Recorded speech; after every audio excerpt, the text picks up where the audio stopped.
1845 के आसपास से ही चर्च की गतिविधि वहाँ प्रारंभ हो गई और 1850 आते-आते GL church, Gossner and Lutheran missionary के लोग झारखंड में स्थापित हो गए थे। कैथोलिक तब तक नहीं आए थे।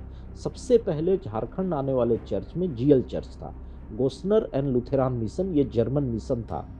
सभ्यता के विकास का रहस्य अपने धर्म में छुपा करके जीवन यापन कर रहा था। उनके जीवन यापन में, उनकी संस्कृति में सभ्यता का विकास के रहस्य छुपे हुए थे। ऐसे समृद्ध आदिवासी परंपरा वाले समाज में ईसाई धर्म का प्रचार प्रारंभ हुआ। सनातनी परंपरा और हिंदू संस्कृति या हिंदू परंपरा का अस्तित्व ही आदिवासी संस्कृति में छुपा हुआ है। आदिवासी को अलग करके देखना, ये हम समझते हैं अव्यवहारिक भी है और प्राकृतिक भी है। आप कह रहे हैं कि पश्चिम बंगाल के अंदर कई सारे इलाकों पर पूर्ण कब्जा हो चुका हो है चुका है और उसके पश्चिम बाद आगे बंगाल का बहुत बड़ा हिस्सा बांग्लादेशी घुसपैठियों के कब्जे में है। ममता बनर्जी को वो उनका वोट बैंक नजर आता है और बांग्लादेशी घुसपैठ एक वोट बैंक की तरह है कई राजनीतिक दलों के लिए और बहुत आसानी से उनका आधार कार्ड, बहुत आसानी से उनका वोटर आईडी कार्ड यहाँ जाली तरीके से बना दिए जाते हैं।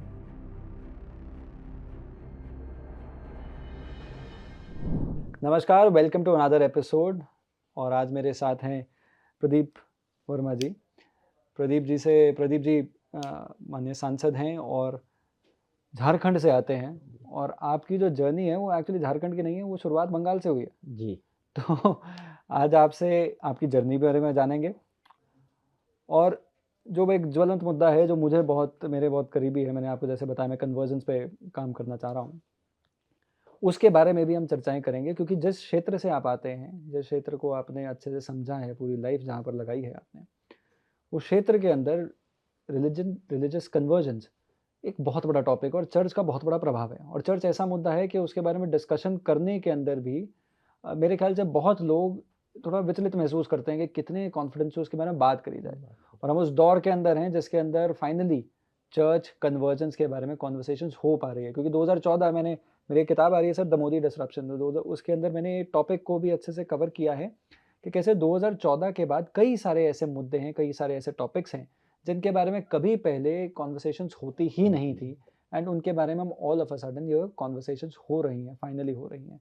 तो thank you very much sir for joining for this मैं कॉन्वर्सेशन। तो ये कहूँगा कि मैं आपका आभारी हूँ कि इस विषय पे आपने बातचीत प्रारंभ की है और मैं समझता हूँ कि आज का भारत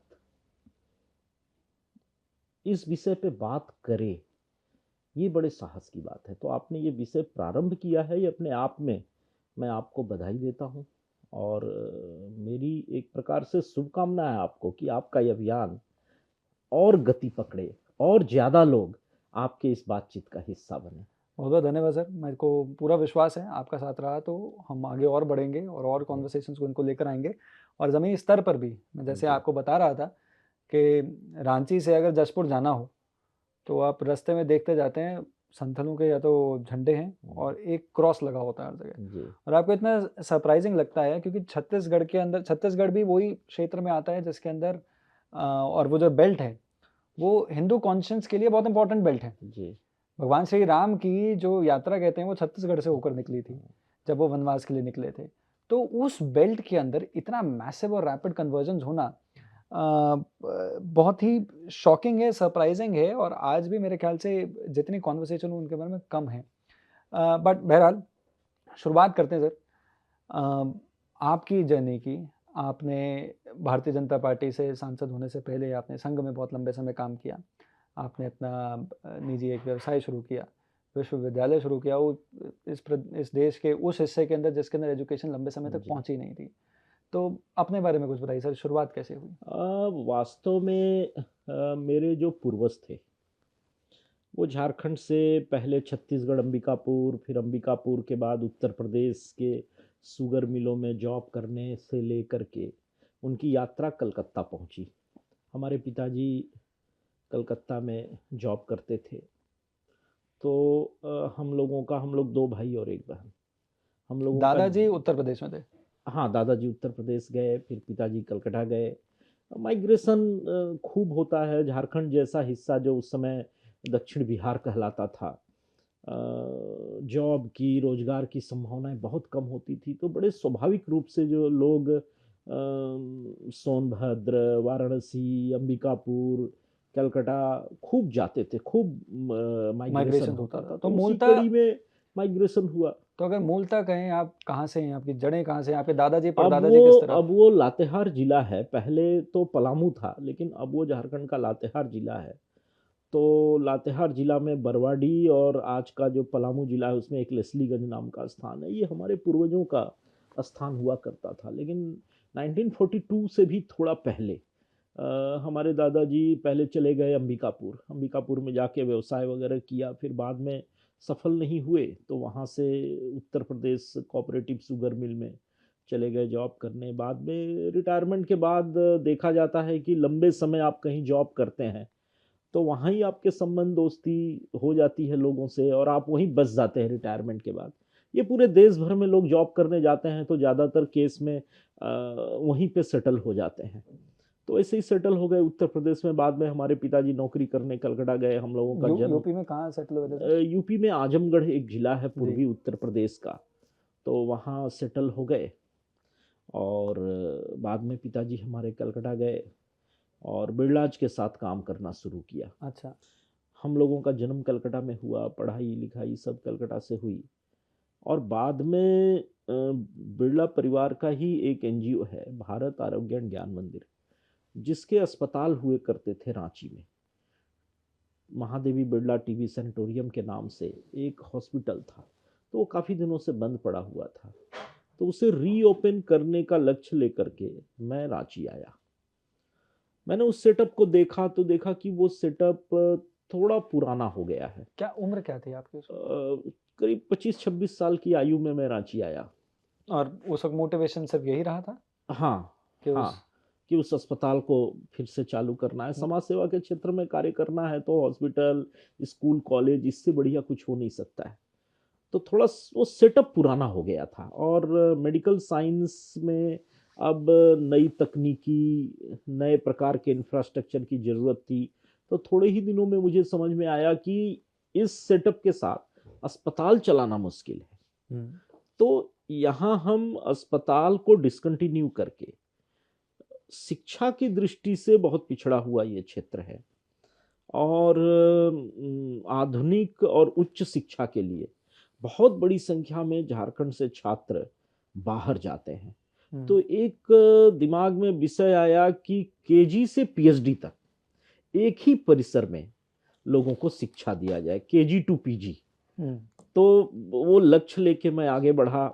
पर आप 25 साल की उम्र में सब संपर्क सूत्र कौन बने आपके? कौन, आपने जैसे बताया बिरलाज के साथ आपके पिताजी काम करते थे, जी तो उनका जो एक एनजीओ था वो उसमें काम करते थे पिताजी या? नहीं, पिताजी केशोराम इंडस्ट्रीज लिमिटेड में काम करते थे, लेकिन उसी केशोराम इंडस्ट्रीज लिमिटेड से जुड़े हुए कुछ ऑफिसर्स ये भारत आरोग्य ज्ञान मंदिर नाम का ये सोसाइटी का काम देखते थे। उसमें सीताराम अग्रवाल नाम के एक व्यक्ति थे जो उस सोसाइटी के सेक्रेटरी थे।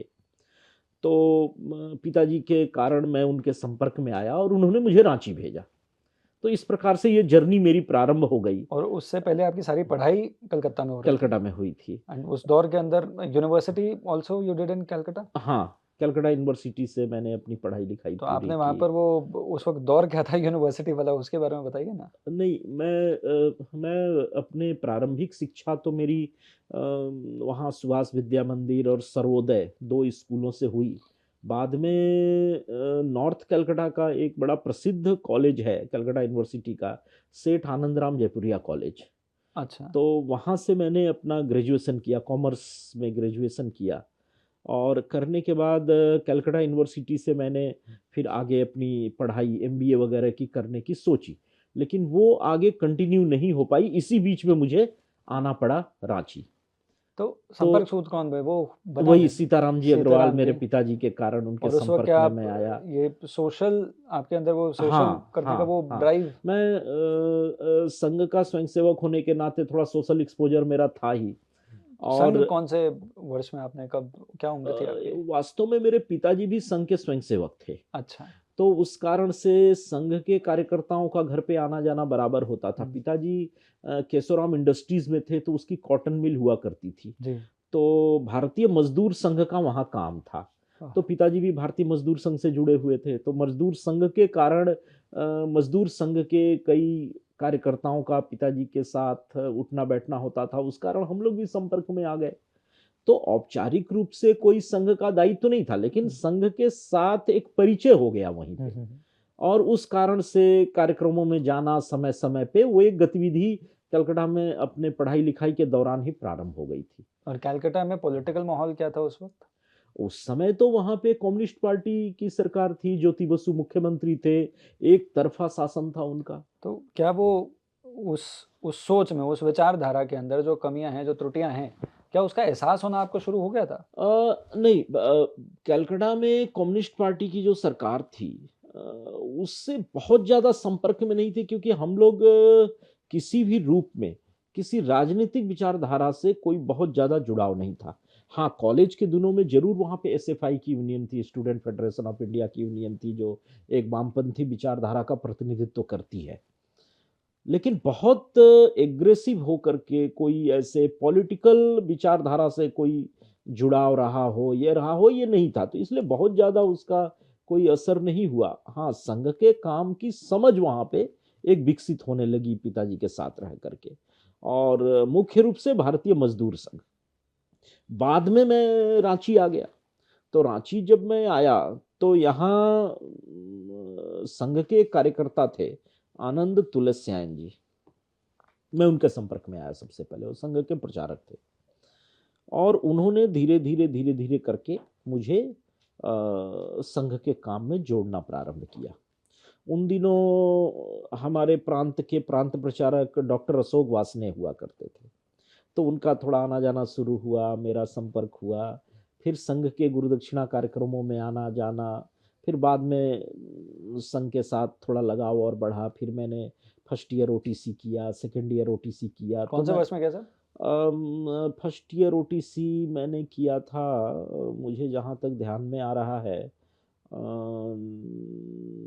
2005-6 के आसपास मैंने किया था और 2014-15 में मैंने सेकंड ईयर ओटीसी किया। तो ये करने के दौरान मैं ठीक से संघ की गतिविधियों में भाग लेने लगा था। हुँ। और हमारे कैंपस में संघ की शाखा लगने लगी। हमारा पुत्र आदित्य वो भी संघ का कार्यकर्ता बन गया। वो भी आईटीसी करके आया। तो उसने संघ की शाखा लगानी प्रारंभ की। तो हम लोग नियमित रूप से प्रातः शाखा जाने लगे। तो इस तरह से संघ के साथ एक काम जुड़ाव बढ़ता जुड़ा गया। हुआ। इसी बीच में संघ की योजना से एक संघ के प्रचारक वरिष्ठ प्रचारक हैं झारखंड के गुरुशरण जी। गुरुशरण जी ने मुझे सेवा भारती के साथ जोड़ा और सेवा भारती में प्रांत का झारखंड प्रांत का मैं सह सचिव बना। ये संघ में मेरा पहला प्रांत स्तर का दायित्व रहा। दायित्व। तो इसके बाद मैं सेवा भारती के साथ फिर मैंने काम करना शुरू किया। बाकी संघ की और गतिविधियों का बराबर हिस्सा रहा।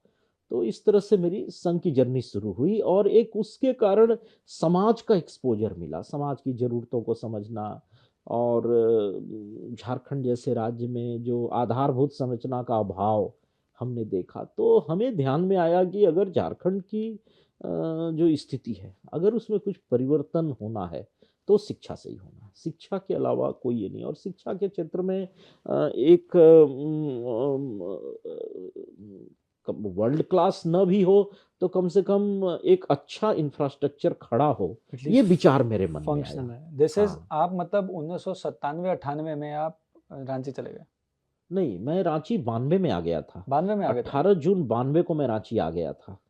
और उसी वो अस्पताल को देखने के लिए हाँ, अस्पताल का काम प्रारंभ करने का करने के अस्पताल लिए। बंद पड़ा हुआ था। हाँ। 86 में अस्पताल बंद हो गया था, तो उसे फिर से रीओपन करना था। हुँ, हुँ। तो जब मैंने उसकी संरचना देखी, उसकी बिल्डिंगें, उसके इक्विपमेंट देखे, तो मेरे ध्यान में आया कि इस बिल्डिंग और इस इक्विपमेंट से आज के ज़माने में कोई अस्पताल नहीं चलाया जा सकता है। जी।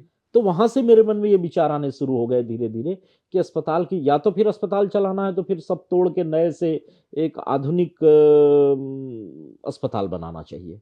और अन्यथा शिक्षा के क्षेत्र में काम करना चाहिए। तो ये विषय वहीं से चलना शुरू हो गया। तो उस दौर में हम 1992 की बात कर रहे हैं, देश के अंदर एक नई क्रांति आई हुई है, श्री राम रथ यात्रा चली, जी। देश के अंदर इकोनॉमिक लिबरलाइजेशन हो रहा है।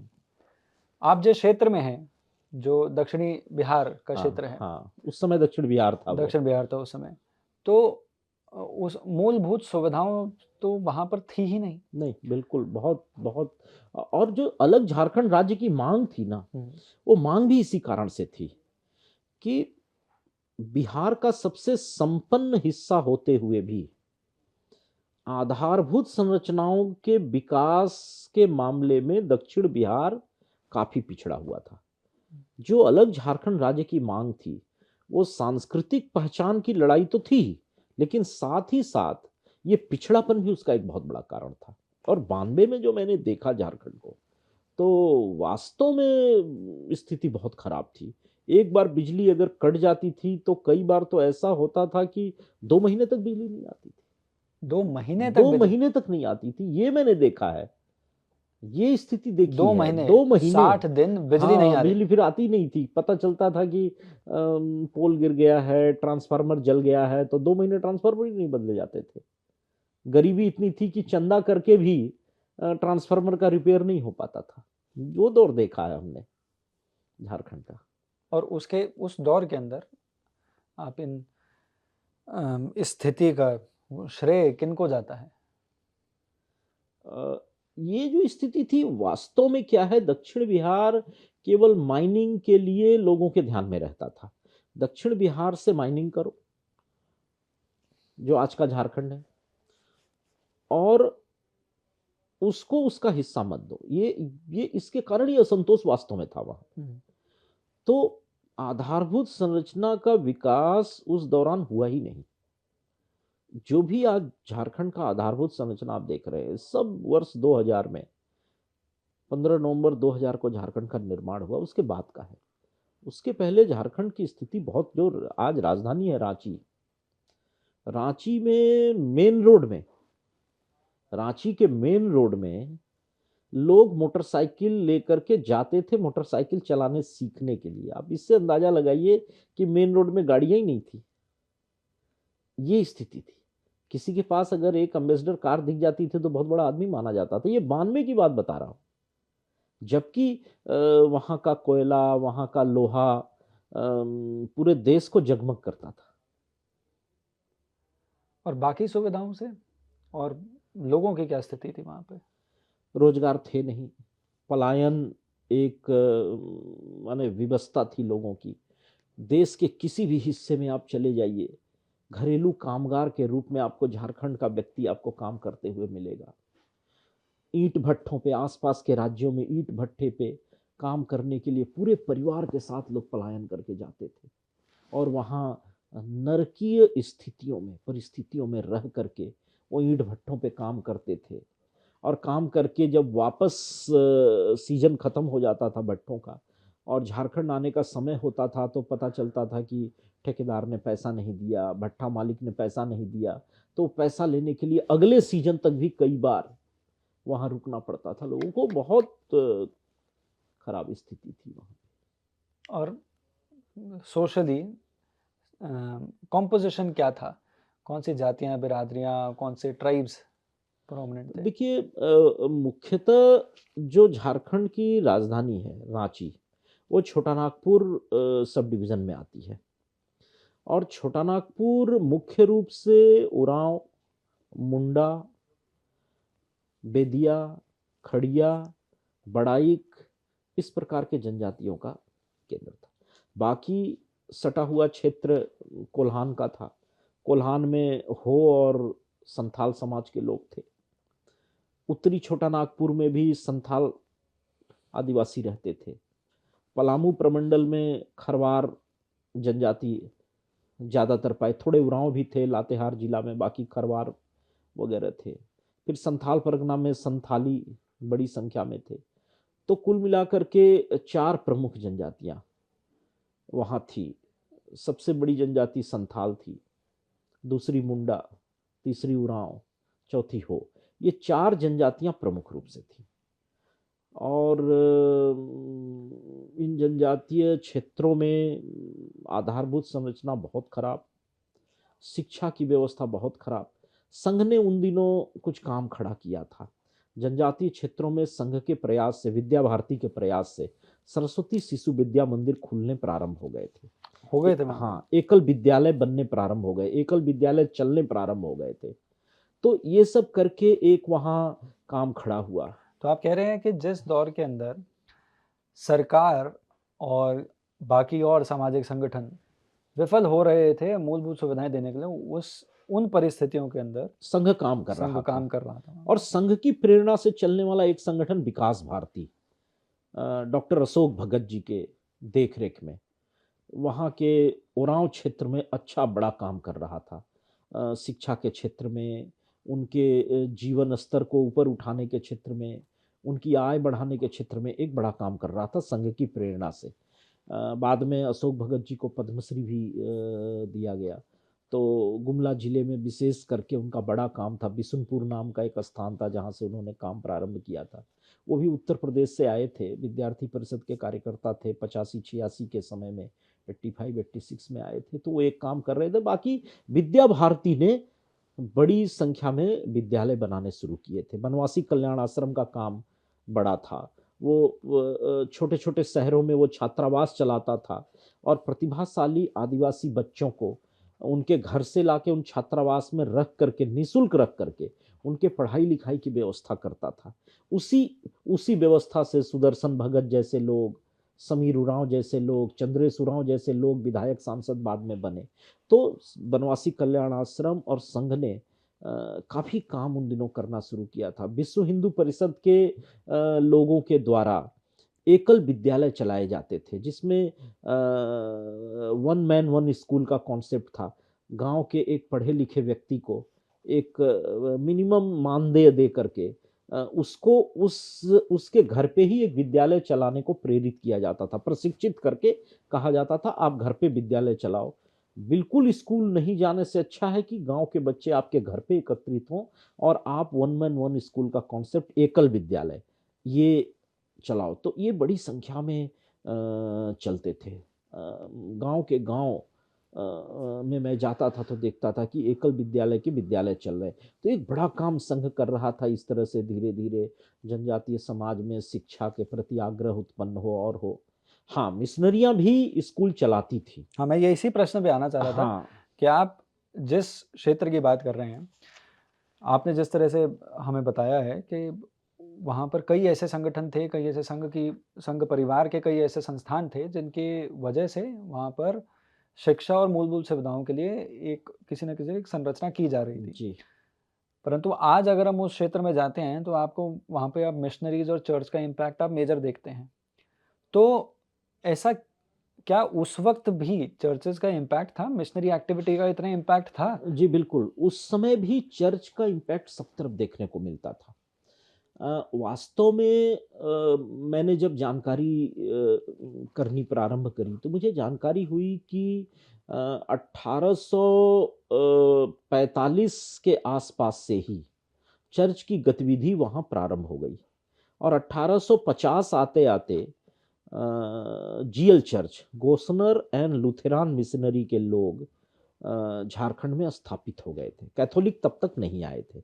सबसे पहले झारखंड आने वाले चर्च में जीएल चर्च था। गोस्नर एंड लूथेरान मिशन ये जर्मन मिशन था जो कलकत्ता से रंगून जाना चाहता था, लेकिन कलकत्ता से रंगून जाने में विलंब हो रहा था, शिप नहीं मिल रहा था। तो इस बीच में उनका परिचय वहाँ झारखंड के कुछ आदिवासियों से हुआ और उनके साथ वो झारखंड आ गए और उन्होंने रांची में जीएल चर्च की स्थापना की। ये 1845 से 50 के बीच की तो घटना आप है। कह रहे हैं कि आज़ादी के जो सावरकर साहब कहते हैं कि पहला युद्ध आज़ादी का जो हुआ था, उससे उससे पहले रांची में हाँ, एक जीएल चर्च स्थापित हो चुका स्थापित था। हो चुका था और कन्वर्सन का काम वहाँ से प्रारंभ हो गया। वहाँ से आदिवासी समाज जो सदियों से सभ्यता के विकास का रहस्य अपने धर्म में छुपा करके जीवन यापन कर रहा था, उनके जीवन यापन में, उनकी संस्कृति में सभ्यता का विकास के रहस्य छुपे हुए थे। ऐसे समृद्ध आदिवासी परंपरा वाले समाज में ईसाई धर्म का प्रचार प्रारंभ हुआ। पर क्या ये आदिवासी समाज जो एकेडमिशियंस हैं, जो लॉपसाइडेड व्यू से या अपनी एक विचारधारा को प्रमोट करने के लिए लिखते हैं, इंडिजिनस ट्राइब का आइडिया होना चाहिए या फिर आदिवासी कौन सा शब्दों का प्रयोग होना चाहिए, उसके बारे में चर्चाएं चलती हैं। पर मैं आपसे समझना चाह रहा हूँ, आपके दृष्टिकोण में जो आदिवासी समाज है, क्या वो समाज, क्योंकि आपने वहाँ पे समाज देखा है, आप आज भी उस आदिवासी समाज के लोग कई उन्हीं पुरानी परिस्थितियों के अंदर, पुराने ढांचे के अंदर जीवन व्यापन कर रहे हैं, क्या वो तब भी सनातनी परंपरा से जुड़े हुए थे? देखिए, मेरा अपना बड़ा स्पष्ट मत है कि इस देश में आप जिसे सनातनी परंपरा कहते हैं या हिंदू परंपरा कहते हैं, वास्तव में इसकी परिभाषा या इसका अस्तित्व कह लीजिए, ये आदिवासी समाज की परंपराओं को अलग करके कल्पना भी नहीं की जा सकती है। सनातनी परंपरा और हिंदू संस्कृति या हिंदू परंपरा का अस्तित्व ही आदिवासी संस्कृति में छुपा हुआ है। आदिवासी को अलग करके देखना, ये हम समझते हैं अव्यवहारिक भी है और प्राकृतिक भी है। ये जो आज का सनातनी समाज या सनातनी परंपराएं हैं और जो हिंदू परंपराएं हैं, दोनों एक ही हैं। ये वास्तव में आदिवासी परंपराओं से निकली है। जैसे उदाहरण मैं देके आपको समझाना चाहता हूँ, ये डिबेट ही उस प्रकार का है कि पहले मुर्गी आई कि पहले अंडा आया। वास्तव में इसे अलग करके देखना ही नहीं चाहिए। ये परंपराएं एक दूसरे से जुड़ी हुई हैं। जैसे उदाहरण के लिए, ये जो विवाह के समय मंडप बनते हैं, मड़वा की परंपरा, ये आदिवासी परंपरा से है। अक्षत के रूप में चावल का प्रयोग करना, हल्दी का प्रयोग करना शुभ कार्यों में, ये सभी प्राचीन काल से, आदिकाल से आदिवासी समाज की परंपरा रही है। वृक्ष को जल देना पवित्र, बृहस्पतिवार के दिन को पवित्र मानना, ये सारी आदिवासी परंपरा है। आप क्या आज के सनातन परंपरा और हिंदू परंपरा की कल्पना इन चीजों को छोड़ के कर सकते? नहीं कर सकते। तो आदिवासी परंपराओं से ही हिंदू और सनातन परंपरा का निर्माण हुआ है, और ऐसे भी कह सकते हैं हिंदू और सनातन परंपरा ही आदिवासियों की परंपरा है, कोई अलग नहीं है। इसे अलग करके देखना, ये मैं व्यक्तिगत रूप से मानता हूं कि ये अव्यवहारिक है। क्या ये कहना उचित होगा कि आज के टाइम पर, आज के दौर में, जिस तरह से आदिवासी समाज जो क्रिश्चियन मिशनरीज या फिर इस्लामिक कन्वर्जन्स का शिकार नहीं हुआ है, आज से 10,000, 5,000, 2,000, 4,000 साल पहले जो हिंदू समाज जिस तरह से रह रहा था, जैसे अपना जीवन व्यापन कर रहा था, वो वही है जिस तरह से, और मैं मुख्य धारा के अंदर जो हम बोलते हैं कि भाई अगर हम उत्तरी क्षेत्र का हिंदू देखें, वो भी उस समय जब इन आक्रांताओं या मिशनरी एक्टिविटीज़ का इम्पैक्ट नहीं पहुंचा था, तो वो भी वैसे ही रह रहा था मोटा मोटी। जी, मोटा मोटी वैसे ही रह रहा था, क्योंकि नेचर वर्शिप उसका एक एग्जाम्पल हाँ, है कि अगर आज भी अगर सुबह सुबह उठकर अगर आप सूर्य को वो जल चढ़ाते हैं या फिर आप तुलसी की पूजा करते हैं, तो वो उन्हीं नेचर वर्शिप, वो नेचर वर्शिप उसी परंपरा का, वही आदिवासी परंपराओं का ही विस्तार है ये। ठीक है। और ये क्या है कि भू सांस्कृतिक परंपराएं हैं। ये अलग अलग भौगोलिक क्षेत्र में थोड़ी सांस्कृतिक थोड़ा सा अंतर दिखेगा आपको, लेकिन ये परंपराएं ही इस भौगोलिक क्षेत्र के सभी परंपराओं की निर्माता है।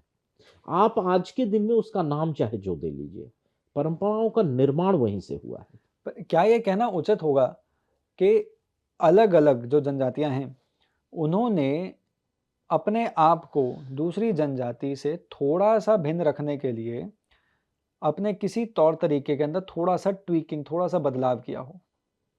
नहीं, ये तो देखिए बड़ा स्वाभाविक है। कहते हैं कि भारत के आप केवल आदिवासी क्यों, आप किसी भी समाज को ले लीजिए ना, कहते हैं ना कि हर 50 किलोमीटर पे भाषा बदल जाती है, हर 50 किलो पे रीति रिवाज बदल जाते हैं। ये तो सभी समाज में है, ये केवल आदिवासियों में नहीं है। आदिवासियों में भी है, वैसे ही सभी समाज में है कि हम जब वहीं देखिए पश्चिम बंगाल में, या बंगाल जो था बांग्ला भाषा बोली जाती थी, और वहीं बंगाल से सटा हुआ जो उड़ीसा है वहाँ उड़िया बोली जाती थी, तो भाषा बदलती थी। इवन बंगाल में भी कई प्रकार की बंगला, राढ़ बंगला अलग है, मेदिनीपुर का बंगला अलग है, बांग्लादेश का बंगला अलग है, आज का जो बांग्लादेश है। तो ये तो भारत में हर थोड़े किलोमीटर के बाद बदलाव आता है। बदलाव आता है, तो वैसे ही आदिवासियों में भी था। पर ये मानेंगे फिर हिंदू समाज की जो संरचना है वो इस हेट्रोजेनिटी के अंदर, इस भिन्नताओं के अंदर ही हिंदू समाज की वो बिल्कुल एग्जिस्टेंस है। बिल्कुल। कभी भी हमने हिंदू समाज की मान्यताओं या परंपराओं को परिभाषित इसीलिए नहीं किया कि ये होगा तभी हिंदू है, ये नहीं होगा तो हिंदू नहीं है, ऐसा हमने कभी नहीं किया। इसीलिए क्योंकि हम जानते थे कि मनुष्य अपने विकास के क्रम में मनुष्य ने तरह तरह की परंपराएं विकसित की हैं, और सभी मिलकर के कलेक्टिवली एक हिंदू सभ्यता है, जिसे हम हिंदू सभ्यता कहते हैं। ये संपूर्णता की कल्पना ही नहीं कर सकते अगर आप इसे डिफाइन करने का प्रयास करेंगे। तो ये कहना उचित रहेगा कि जो विभाजन है और ये भिन्नताएं हैं, और भिन्नताओं के तर्ज पर उनको सेक्शंस और सेगमेंट्स में पढ़ना is a consequence of Christian missionaries and colonialism? बिल्कुल। भारत में इसका मैं ये आपकी बात के समर्थन में एक मैं उदाहरण दूंगा। भारत में जब जमीन जायदाद का ट्रांसफर होता था तो जो पट्टे बनते थे, जमीन के दस्तावेज बनते थे, उसमें लिखा जाता था प्रदीप, उनके पिता का नाम, उनके दादाजी का नाम, उनके 7 पुश्तों का नाम लिखने की एक परंपरा थी, और उसके आधार पे तय होता था कि ये कौन वाला प्रदीप है, कौन सा प्रदीप है, ये इस डाउनलाइन का प्रदीप है और उसको ये जमीन इनसे प्राप्त हुई है। इस प्रकार की परंपरा थी।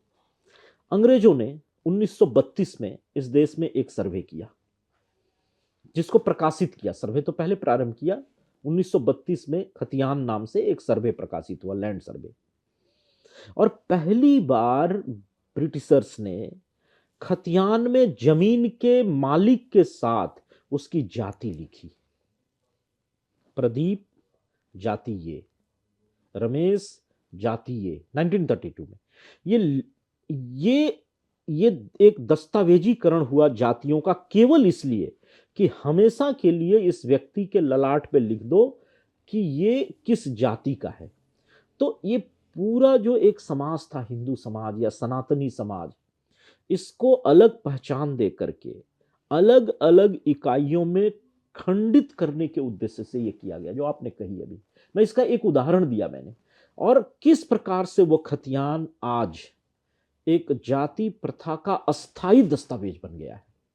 कोई व्यक्ति चाह कर के भी अब अपने ललाट से, जब तक वो उस भूमि का मालिक है, वो जाति की पहचान को नहीं हटा सकता। जबकि हमारा ये देश है जो कहता था कि हम पेशा और गुण के आधार पर जातियों का निर्धारण करेंगे, अब वो नहीं कर सकता, क्योंकि उसके दस्तावेज में लिख दिया कि ये प्रदीप तो इस जाति का व्यक्ति है। तो ये चीजें की गई इन्हें डिवाइड करने की दृष्टि से, डिवीजन के दृष्टि से, ताकि आसानी हो इनका कन्वर्सन, इनको मतांतरित करना, धर्मांतरित करना आसानी हो, इस दृष्टि से चीजें की या खंडन करना हो, या उन पर राज करना आसान राज करना आसान हो। पर क्योंकि बहुत महत्वपूर्ण बात कही आपने, अब ऐसे दृष्टि में, ऐसे जानते हुए समझते हुए कि ये दशा बनी हुई है हमारे हिंदू समाज की, और उसी के नतीजतन हमारा जो संविधान बना उसके अंदर भी जाति की बात हुई, और हमने कहा कि हम भेदभाव नहीं करेंगे जाति के आधार पर, परंतु समाज के अंदर जाति के आधार पर एक सेगमेंटेशन और एक हायरार्की समाज में ही, सामाजिक संगठनों ने या समाज के कुछ लोगों ने या उस रिसोर्सेज के कंपटीशन की वजह से एक डिवीजन और एक हायरार्की एस्टैब्लिश हो गई। अब 21वीं सदी के अंदर हम क्या एस्पायर कर सकते हैं कि कास्टलेस समाज हो? देखिए, क्योंकि मेरा प्रश्न इसलिए भी जरूरी है, और मैं उसके अंदर एक एडेंडम जो ऐड करूंगा कि 2 घटक हैं। ऐसे भी लोग हैं जो जाति की प्योरिटी मेंटेन करना चाहते हैं, क्योंकि शायद उसकी प्योरिटी मेंटेन कर कर उनको कई लाभ मिले हों, इससे कहीं वो सोचें कि भाई प्योरिटी मेंटेन करनी चाहिए। दूसरा, कई ऐसे विचारक थे 1950-1960 के अंदर जो कहते थे कि इंटरकास्ट विवाह होगा और जब इसको हम नॉर्म बना देंगे तभी इस देश के अंदर से कास्ट का जो वो वो जैसे आपने कहा ना कि माथे पे लग गया, वो कास्ट का जो ट्रॉमा हो गया वो हिलाने के लिए आपको इंटरकास्ट विवाह करना पड़ेगा। तो देयर हैव बीन पीपल जो कास्ट प्योरिटी चाहते हैं, देयर हैव बीन पीपल जो चाह रहे हैं कास्ट प्योरिटी से देश का या हिंदू संगठित नहीं हो पाएगा जब तक आपने बार बार जाति के आधार पे आपने काटा। ये बात इसलिए भी जरूरी है क्योंकि 2014 से पहले जितने भी चुनाव हुए हैं, 2014 से पहले मैट्रिक बना करता था कि किसी भी सीट के अंदर अगर आप जीत हार सुनिश्चित करनी है उसके लिए आप कास्ट मैट्रिक फॉलो करो, उस जाति के व्यक्ति को दे दो और उसको बड़े आसानी से समीकरण बोल दिया जाता था कि इस समीकरण में ये बैठते हैं, ये जीत जाएंगे। ठीक, 2014 के बाद आपने ये फेज देखा कि एक मेजर वोटर जो था वो जाति के आधार पर वोट नहीं दे रहा, वो शायद कई जगह धर्म के आधार पर वोट दे रहा है, बट वो गवर्नेंस के आधार पर वोट दे रहा है। 2014 में मोदी जी का brand campaign was not caste, it was good governance. तो अब इस टेंजेंट को और इस परिस्थिति को जानते हुए वेयर डू यू सी कि क्या भविष्य के अंदर क्या हमारी सोसाइटी कास्टलेस हो सकती है या कास्ट कभी इररिलेवेंट हो सकती है? नहीं, मेरा इसमें धारणा बड़ी स्पष्ट है। प्राचीन काल से लेके आज तक मैं हिंदू संस्कृति को कभी भी जातियों में विभक्त संस्कृति मानता ही नहीं। जैसे उदाहरण के लिए आप थोड़ा सा पौराणिक काल में चले जाइए और उसको इतिहास का विषय मान करके आप कुछ लोगों के नाम लिखिए।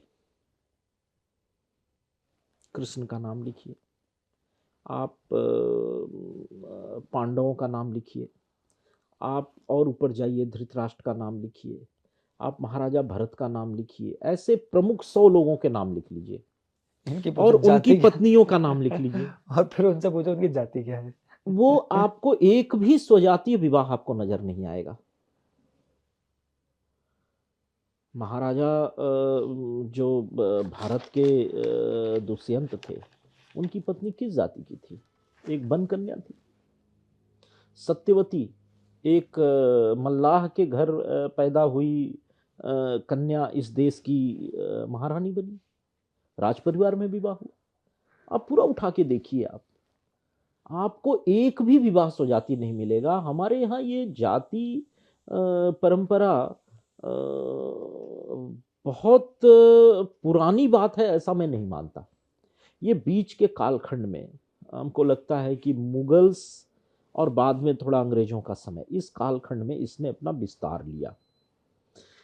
आप बंगाल देखिए, आज का बंगाल देखिए, आपको बंगाल में एक बनर्जी यानी ब्राह्मण और एक घोष यानी यादव कुल का व्यक्ति आपस में अरेंज मैरिज होती है। चर्चा भी नहीं होती है वहां कि एक ब्राह्मण के लड़के का विवाह एक घोष की लड़की से कैसे हो रहा है। चर्चा पूरा बंगाल आप देखिए ना, करोड़ों की पॉपुलेशन है, आपको कभी ये चर्चा देखने को नहीं मिलेगी। उत्तर प्रदेश के बच्चे, बिहार के बच्चे, जहाँ जातिवाद बहुत ज़्यादा है ऐसा हम मानते हैं, बेंगलोर जाते हैं काम करने के लिए, आईटी कंपनियों में काम करते हैं, वहाँ परिचय होता है, विवाह तय होता है, उनके मैरिज का इनविटेशन कार्ड मेरे पास आता है तो मैं देखता हूँ एक सिंह है एक दुबे है और बड़े अच्छे से अरेंज मैरिज हो रहा है। तो ये कभी भी बहुत बड़ी समस्या रही हो ऐसा हमने नहीं देखा। हाँ ठीक है, बीच, अच्छा हाँ, एक और मैं उदाहरण देता हूँ। अंबेडकर के बारे में कहा जाता है कि बहुत ज़्यादा छुआछूत भेदभाव का शिकार होने के कारण अंबेडकर जैसे लोग तैयार हुए। आप देखिए, अंबेडकर की धर्मपत्नी एक ब्राह्मण कन्या थी। अंबेडकर की चारों बहनों का विवाह उच्च कुल के, जिसे उच्च कुल कह सकते हैं आप, ब्राह्मण और क्षत्रिय परिवारों में हुआ था। तो कहाँ भेदभाव था उस जमाने में भी? आप देखिए, गूगल करके तो जो लेख लिखे गए हैं, आपको लगता है कि लेख, जैसे एक अफ्रीकन प्रोवर्ब है जो संजीव सान्याल जी अपनी पुस्तक के अंदर बड़े अच्छे से लिखते हैं, मुझे नहीं पता आप संजीव जी के लेखनी से परिचित हैं, land of seven reverse, ocean of churn उन्होंने लिखा है। नहीं पढ़ा है। तो उसमें वो एक बात लिखते हैं कि until the lions have their own storytellers, the story of the hunt will always glorify the hunter। कि जब तक शेरों की कहानी बताने के लिए, उनको लिखने के लिए या उनके कथाकार नहीं होंगे, तब तक जो शिकार की कहानी है, हाँ, उसके अंदर जो मनुष्य है जो हाँ, शिकार कर रहा है उसकी वही कहानी सूरमा लिखी बना होगा। जाएगी। हाँ। तो क्या आपको लगता है कि ये किसी एक वो एक आइडिया या एक थॉट प्रोसेस के तहत हुआ कि बिल्कुल सिर्फ वही कहानियां डॉक्यूमेंट की गई जिसके अंदर आप कास्ट के बेस पर बटा डिवीजन हुआ जो है दिखाया बटा गया। हुआ दिखाया जाए? हिंदू आप मैं आपकी बात को सपोर्ट करते हुए एक उदाहरण देता हूँ। ये जो दिल्ली है, दिल्ली के आसपास किसी जमाने में चंवर क्षत्रिय बड़ी संख्या में रहते थे, जो संत रविदास के फॉलोअर थे, और आज रविदास जयंती भी है, इसलिए जी। मैं विशेष रूप से इस घटना का उल्लेख कर रहा हूँ। दिल्ली के शासक इब्राहिम ने रविदास को अरेस्ट किया और कहा कि आप खुद इस्लाम ग्रहण करो और अपने सभी ये जो चंवर क्षत्रिय हैं, जो आपके फॉलोअर हैं बड़ी संख्या में, इन्हें भी आप कहो कि ये इस्लाम ग्रहण कर लें। बहुत दबाव था, अरेस्ट किया। रविदास ने कहा कि आप मेरे चमड़े भी उतार लोगे और उस चमड़े से आप अपना जूता भी बना लोगे, प्राण में दे दूंगा, लेकिन मैं अपना हिंदू धर्म नहीं छोड़ूंगा। चंवरों ने भी स्वाभाविक है नहीं छोड़ा। चंवरों पे सैंक्शन लगाए गए, कहा गया कि अब तुम न खेती कर सकते हो, न तुम सेना में नौकरी कर सकते हो, न कोई व्यवसाय कर सकते हो, जिंदा कैसे रहोगे? तो दिल्ली के जितने भी जानवर मरेंगे उनके शरीर से उनका चमड़ा उतार करके दिल्ली वासियों की और सेना के लिए जो चमड़े के कवच वगैरह बनते थे वो बना करके जो धन तुम्हें मिलेगा उससे तुम जीवन यापन करोगे, अगर तुम इस्लाम ग्रहण नहीं करोगे तो। दिल्ली के आसपास रहने वाले 3 लाख से अधिक चंवरों ने वो काम स्वीकार कर लिया, लेकिन अपना धर्म नहीं छोड़ा। इस प्रकार से लोगों ने अपने धर्म को बचाया और लोगों ने एक जाति का निर्माण कर दिया जिसे कई लोग चमार कहते हैं। तो ऐसे जातियों का निर्माण हुआ। तो ये जातियां कभी भी थी नहीं, ये जातियों का निर्माण किया गया बस हिंदू समाज को खंड खंड में दिखाने के लिए। अब इसके अंदर ना मेरा एक प्रश्न है, वो थोड़ा सा हम क्योंकि हम एक तरह से एकेडमिक चर्चा ही कर रहे हैं जी। तो क्या आपको लगता है कि समाज के किसी भी समाज के चिंतक या विचारक अपना इतिहास खुद लिखते हैं? अगर आप अपनी कहानी नहीं बताएंगे और अपनी कहानी में अपने आप को सूरमा नहीं लिखेंगे तो दूसरे थोड़ी बोलेंगे। तो क्या आपको लगता है कि अलग अलग जातियां हमेशा एक वैलिडेशन ढूंढ रही होती हैं, अपना एक स्वर्णिम काल ढूंढ रही होती हैं? क्योंकि ऐसा नहीं है कि ऑपोजिशन जो है वो आज शायद इस्लाम या क्रिश्चियनिटी की वजह से आ रहा हो, कि कोई जाति ऊपर है या नीचे है, उसकी डिबेट, उसका क्वेश्चन, उसका झगड़ा, उसका ऑपोजिशन हिंदू समाज के ही बाकी जातियों से आ सकता है। नहीं, मेरा ऐसा मानना नहीं है। भारत में आजकल थोड़ा मैंने देखा है कि जातियां अपना इतिहास खोजने लगी हैं, ऐसा था नहीं। आजकल हमने एक नई परंपरा देखी है कि अपने जाति के महापुरुष को खोजना, उनकी जन्म जयंती मनाना, उनका महिमा मंडन करना, ये आजकल शुरू हुआ, ऐसा था नहीं। आपको मैं उदाहरण बताऊं, जिस समय 1526 ईस्वी सन में मीर बांकी ने अयोध्या में जाकर के भगवान राम के जन्म स्थान पे विक्रमादित्य के बनाए हुए राम मंदिर को तोड़ा, तुलसीदास जी ने उसके 50 साल के भीतर रामचरितमानस लिखी। 1572 से 76 के बीच में रामचरितमानस लिखी गई। तुलसीदास जी ने रामचरितमानस आम बोलचाल की भाषा में लिखी, क्योंकि वो जानते थे कि अब इस देश पे जिन लोगों का शासन है वो भगवान राम को अब ये ईंटे पत्थर के मंदिर में सुरक्षित नहीं रहने देंगे। अब राम को लोगों के जन जन के हृदय में स्थापित करना होगा। और रामचरित के माध्यम से, रामचरितमानस के माध्यम से जो आम बोलचाल की भाषा में लिखी गई, अवधी भाषा का प्रयोग हुआ उसमें, रामचरितमानस ने पूरे उत्तर भारत में किसी भी जाति का व्यक्ति हो, किसी भी संप्रदाय का व्यक्ति, किसी भी परंपरा का व्यक्ति हो, सबके लिए राम के रूप में एक मर्यादा पुरुषोत्तम का कैरेक्टर सामने रखा और लोगों ने स्वीकार किया। और आज जो पूरे उत्तर भारत में 50 करोड़ अब हिंदू देख रहे हैं, तो सिर्फ उस एक घटना के कारण हुआ। और ये करोड़ों लोगों ने राम को अपना आदर्श माना, सभी जाति के, चाहे वो यादव हो, चाहे वो ब्राह्मण हो, चाहे वो वैश्य हो, किसी भी कम्युनिटी का हो, सबके लिए राम आदर्श बने। और राम ने पूरे समाज को एकजुट बनाए रखा। और ये गुलामी का कालखंड कब उनके ऊपर से गुजर गया, रामचरितमानस की चौपाइयों में लोग ऐसा डूबे कि ये विदेशी आक्रांताओं का कालखंड कब बीत गया लोगों को पता ही नहीं चला। लोगों ने कृष्ण को अपनाया, पूरा देश आप देखिए, पश्चिम से लेके मणिपुर तक, गुजरात से लेकर के मणिपुर तक कृष्ण को अपनाया। आप पूरे साउथ में चले जाइए, कृष्ण की आराधना। तो कभी भी यहाँ ये परंपरा नहीं थी कि जातियां अपने आइडेंटिटी को लेके और अपने कुछ इतिहास को लेके काम करते। यहाँ तो ये देश ऐसा रहा जहाँ राम कृष्ण को लेके ही पूरा देश एकजुट रहा।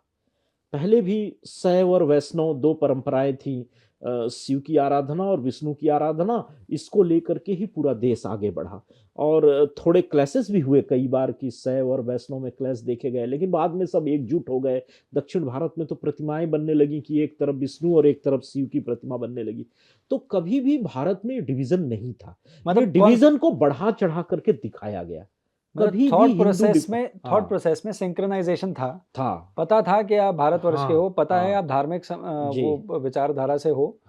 उसके अंदर अलग अलग घटक हो सकते हैं, अलग अलग संप्रदाय हो सकते हैं, अलग अलग विचारधारा, अलग अलग फिलॉसफीज हो सकते हैं, परंतु आप सारे एक ही माला के अंदर पिरोए हुए हो जो सनातन धर्म है। आप देखिए ना, कालड़ी में पैदा हुआ एक बालक जो शंकराचार्य परंपरा प्रारंभ करता है, दक्षिण भारत से चलता है, वो पूरे भारतवर्ष को सनातन परंपरा में पुनः स्थापित करता है। पूरा देश उस समय बौद्ध परंपरा में एक प्रकार से चला गया था। पर बौद्ध परंपरा भी क्या, आप कॉन्फ्लिक्ट देखिए, मेरे ख्याल से सिर्फ बौद्ध परंपरा पे नहीं, बौद्ध परंपरा का डिक्लाइन हो रहा था और इस्लामिक कॉन्फ्लिक्ट आने शुरू हो गए थे। तो शायद शंकराचार्य जी ने बौद्ध परंपरा की विफलता को देखते हुए उन्हें लगा कि सनातन परंपरा को फिर से पुनर्जीवित करना चाहिए। ये जो हमारी वैदिक सनातन परंपरा है, जिसे उन्होंने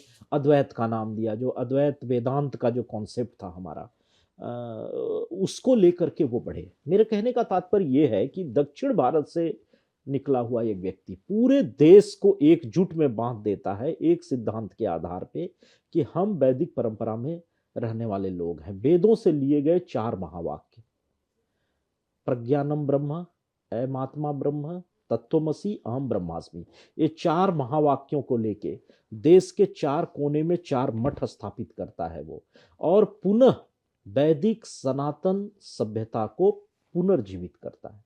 तो सारे लोग एकजुट हो जाते हैं उनके पीछे, सब एकजुट होकर के खड़े हो जाते हैं।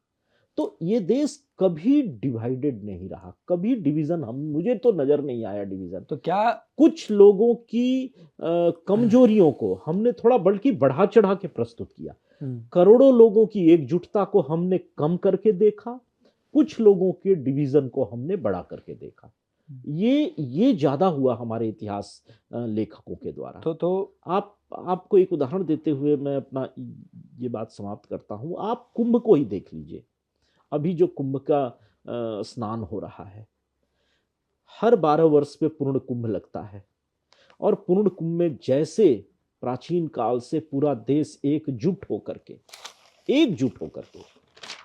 अपनी परंपरा का पालन करता है, वो कितना बड़ा उदाहरण है। संक्रांति के दिन नदियों पर सुबह आकर के प्रातः स्नान करते समय कोई जाति भेद कभी नहीं दिखा। इसी दिल्ली पे शासन करने वाला सम्राट हर्षवर्धन उस दिन अपनी सारी संपत्ति जनता में बांट करके एक वस्त्र में वापस आता था, फिर साल भर टैक्स कलेक्शन से जो धन इकट्ठा होता था, फिर अगली संक्रांति में उसको वितरित कर देता था। और सारे लोग, कोई भेदभाव नहीं था, सारे लोग एकजुट होकर के रहते थे, एकजुट होकर के अपने सनातन धार्मिक परंपराओं का पालन करते थे। तो कहीं कोई डिवीजन वास्तव में नहीं था। इन चीजों को ठीक से हमें लगता है प्रस्तुत नहीं किया गया, क्योंकि हमारा इतिहास हम पर शासन करने वालों ने लिखा। अभी प्रधानमंत्री जी कहते हैं ना कि इंडियन पीनल कोड था, ये भारतीय न्याय संहिता दंड पूरी थी। संहिता थी, दंड देने के लिए। हम पर शासन करने वाले लोगों ने, मालिकों ने अपने नौकरों को दंड देने के लिए आचार संहिता बना रखी थी, जो आईपीसी था। अब उसे उन्होंने भारतीय न्याय संहिता में बदला। अब न्याय की बात हो रही है, पहले दंड की बात होती थी। तो जिनकी मानसिकता ही हमें दंडित करने की हो, उनमें उन लोगों को हमारे गुण कहां से नजर आएंगे, हमारी एकजुटता कैसे नजर आएगी? ऐसा नहीं कि सबको, उनके भी कुछ लोगों को नजर आती थी।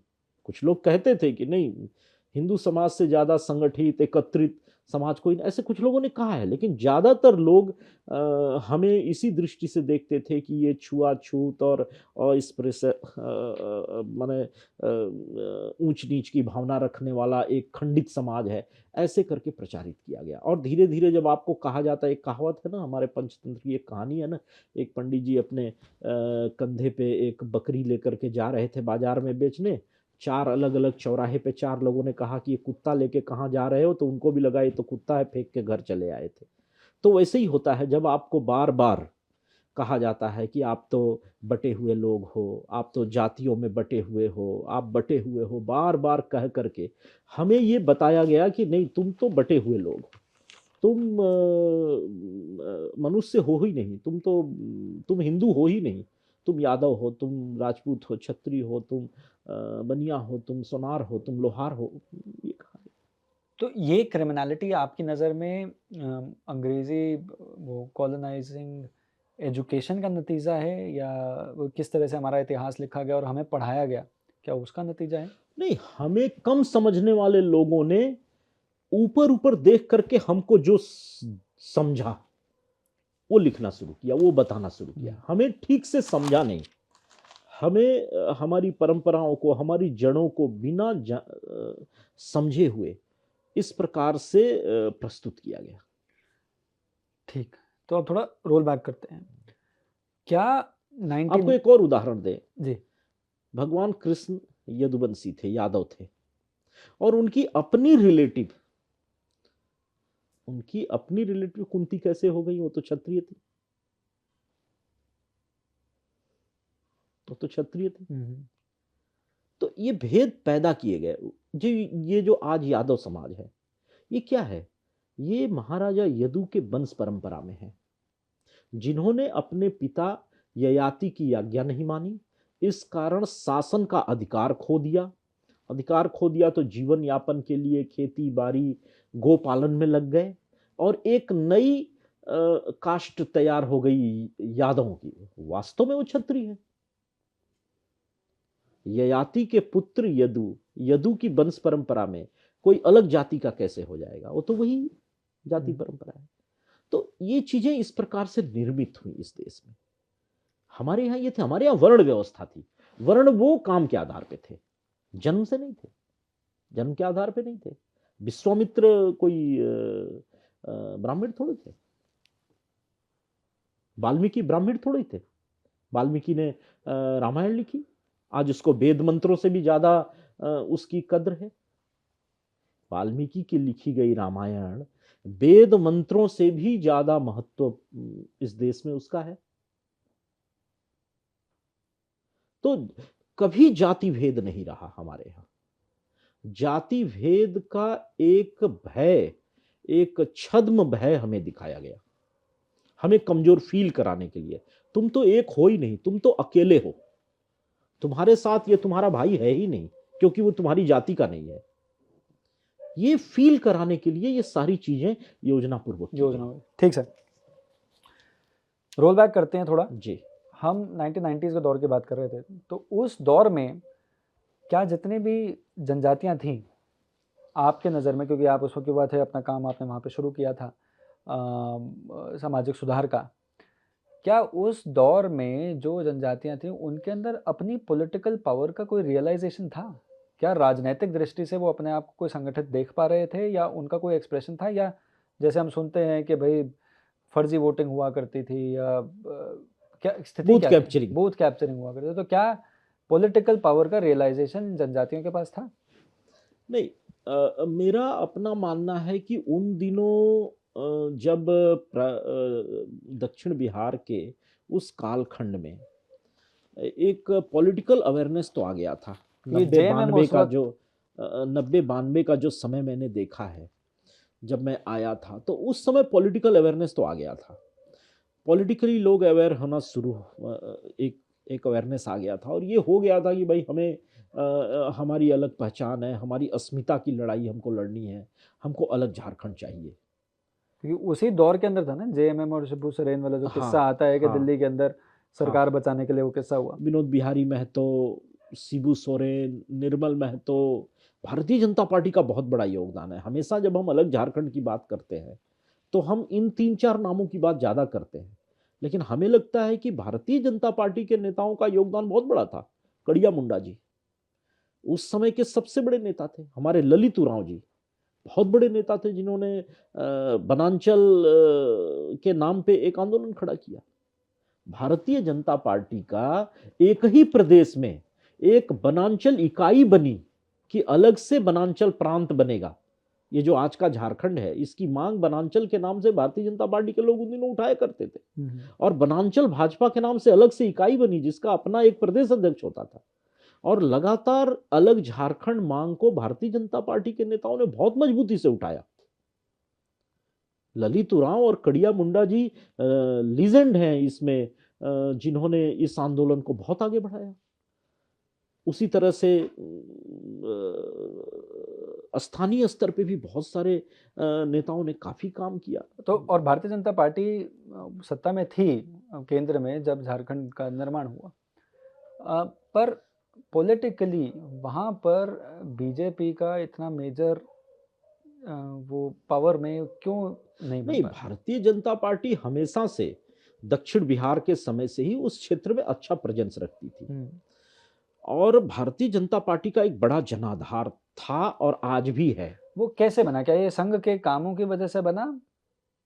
निश्चित रूप से देखिए, मैं फिर से धर्मांतरण की तरफ लौटता क्योंकि हूँ। मैं वो प्रश्न के अंदर मैं थोड़ा कॉन्टेक्चुअलाइजेशन कर देता हूँ कि संघ का या संघ इकाइयों का वहाँ पे काम बढ़ना इसलिए शुरू हुआ क्योंकि चर्चेज़ की इन्फ्लुएंस वहाँ पे बहुत ज़्यादा हुई थी। जी, संघ जहाँ पर आता है, वहाँ पर धीरे-धीरे पॉलिटिकल एक्सप्रेशन के लिए भारतीय जनता पार्टी ही आएगी। संघ कोई राजनैतिक पार्टी तो है नहीं, राजनैतिक कोई संगठन तो है नहीं। तो भारतीय जनता पार्टी वहाँ पर आई। आप कह रहे हैं कि संघ चर्च को क्या सिग्निफिकेंटली काउंटर कर पाया था? और अ, अगर कर पाया था, तो भारतीय जनता पार्टी के अंदर वो सक्सेसेस क्यों नहीं ले पा रही?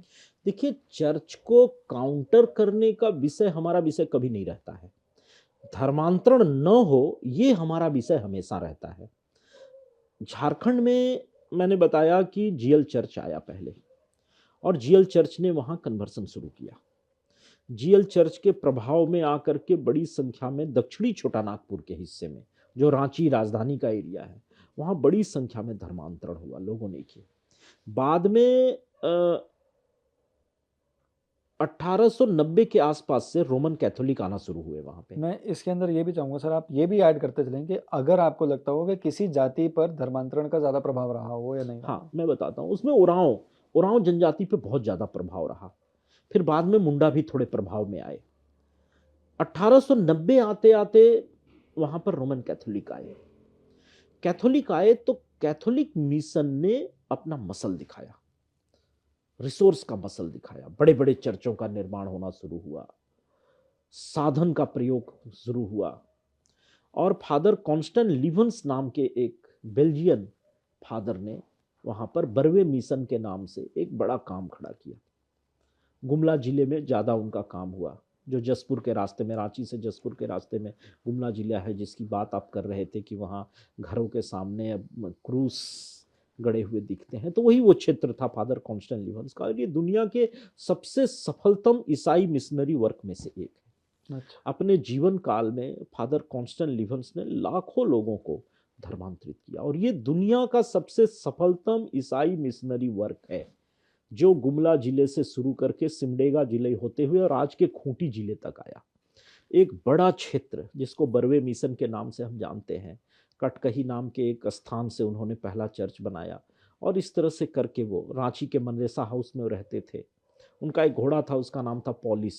उस घोड़े से वो 90 किलोमीटर दूर जा करके ये मिशनरी वर्क करते थे। तो इस प्रकार से उनका काम वहाँ पर काफ़ी बड़ा क्या धर्मांतरण का। टूल्स क्या रहे थे धर्म परिवर्तन के? क्या देखिए धर्म खाना पर था, भोजन था, मूलभूत सुविधाएँ थी, दवाइयाँ थी?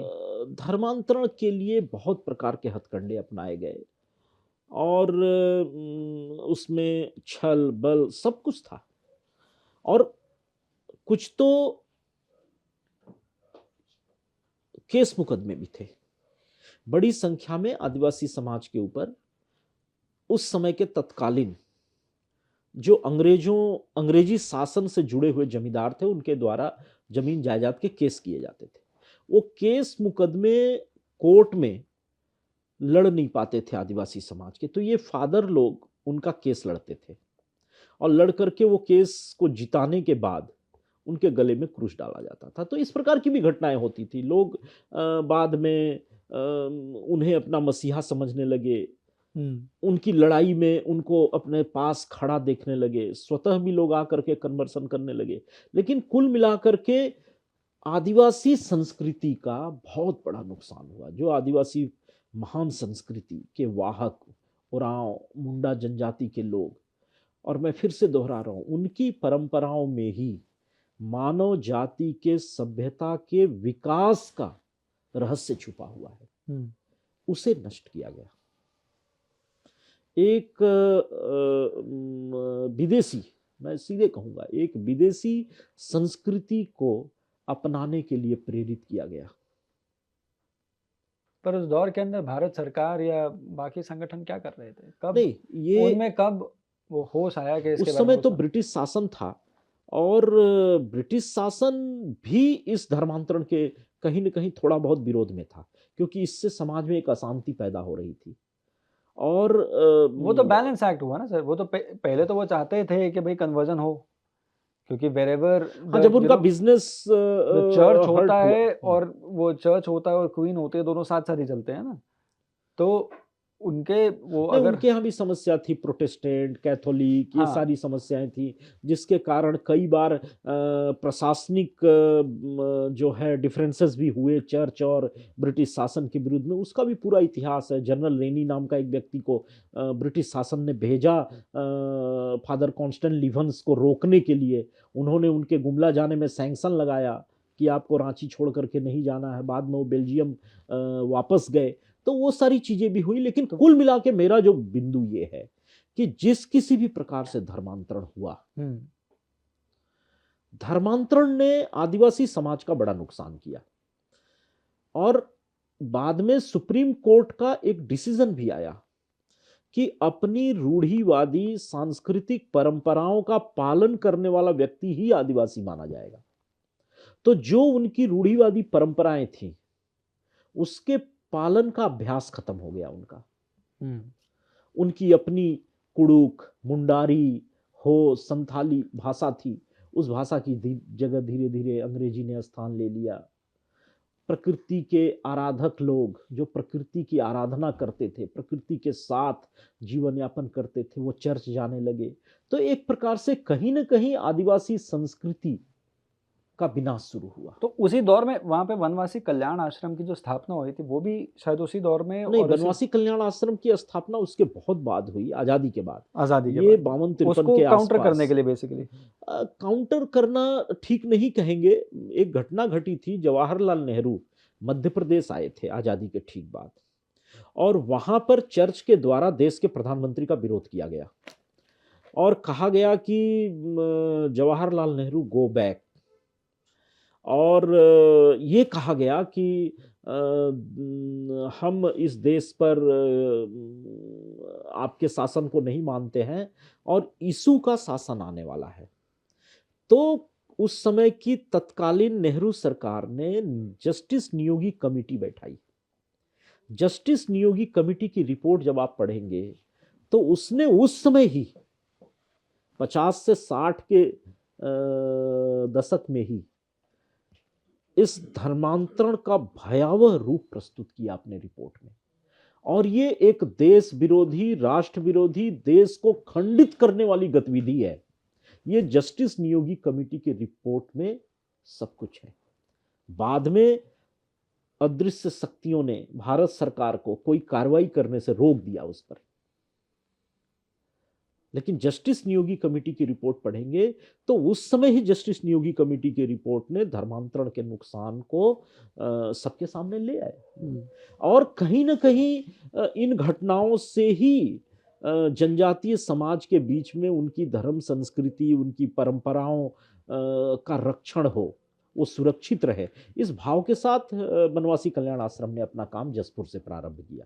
और और जसपुर धीरे धीरे, उस दौर में क्या था, एक स्टेट था या? नहीं, जसपुर एक राज मतलब परिवार का तो केंद्र था ही, हाँ, लेकिन चर्च के दृष्टि से वो एक बहुत बड़ा क्षेत्र था उनका, जो जसपुर, रांची, लोहरदगा, ये सारा गुमला उसी क्षेत्र से रेगुलेशन होते थे।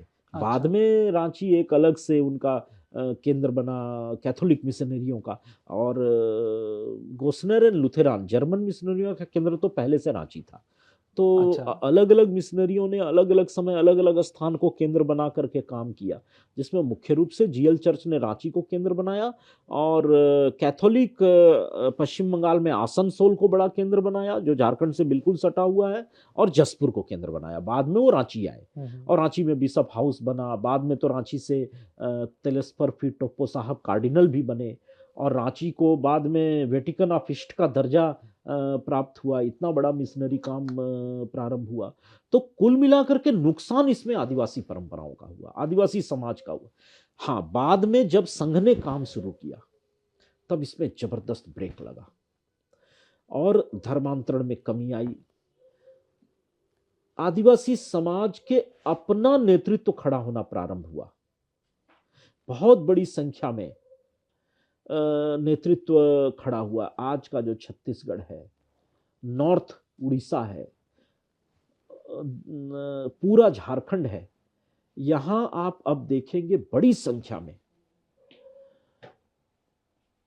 आदिवासी समाज के नेता आपको दिखेंगे। ये मैं समझता हूं इसके पीछे संघ के द्वारा प्रारंभ किए गए काम की सबसे बड़ी भूमिका है। जैसे आपने बताया है कि शिक्षा के क्षेत्र में इतना सारा काम हुआ और बहुत बड़े कई काम सारे हुए, नेता उसी बहुत बहुत बड़े उससे काम फिर हुए, बहुत बड़ा काम हुआ। आज कहाँ और पर?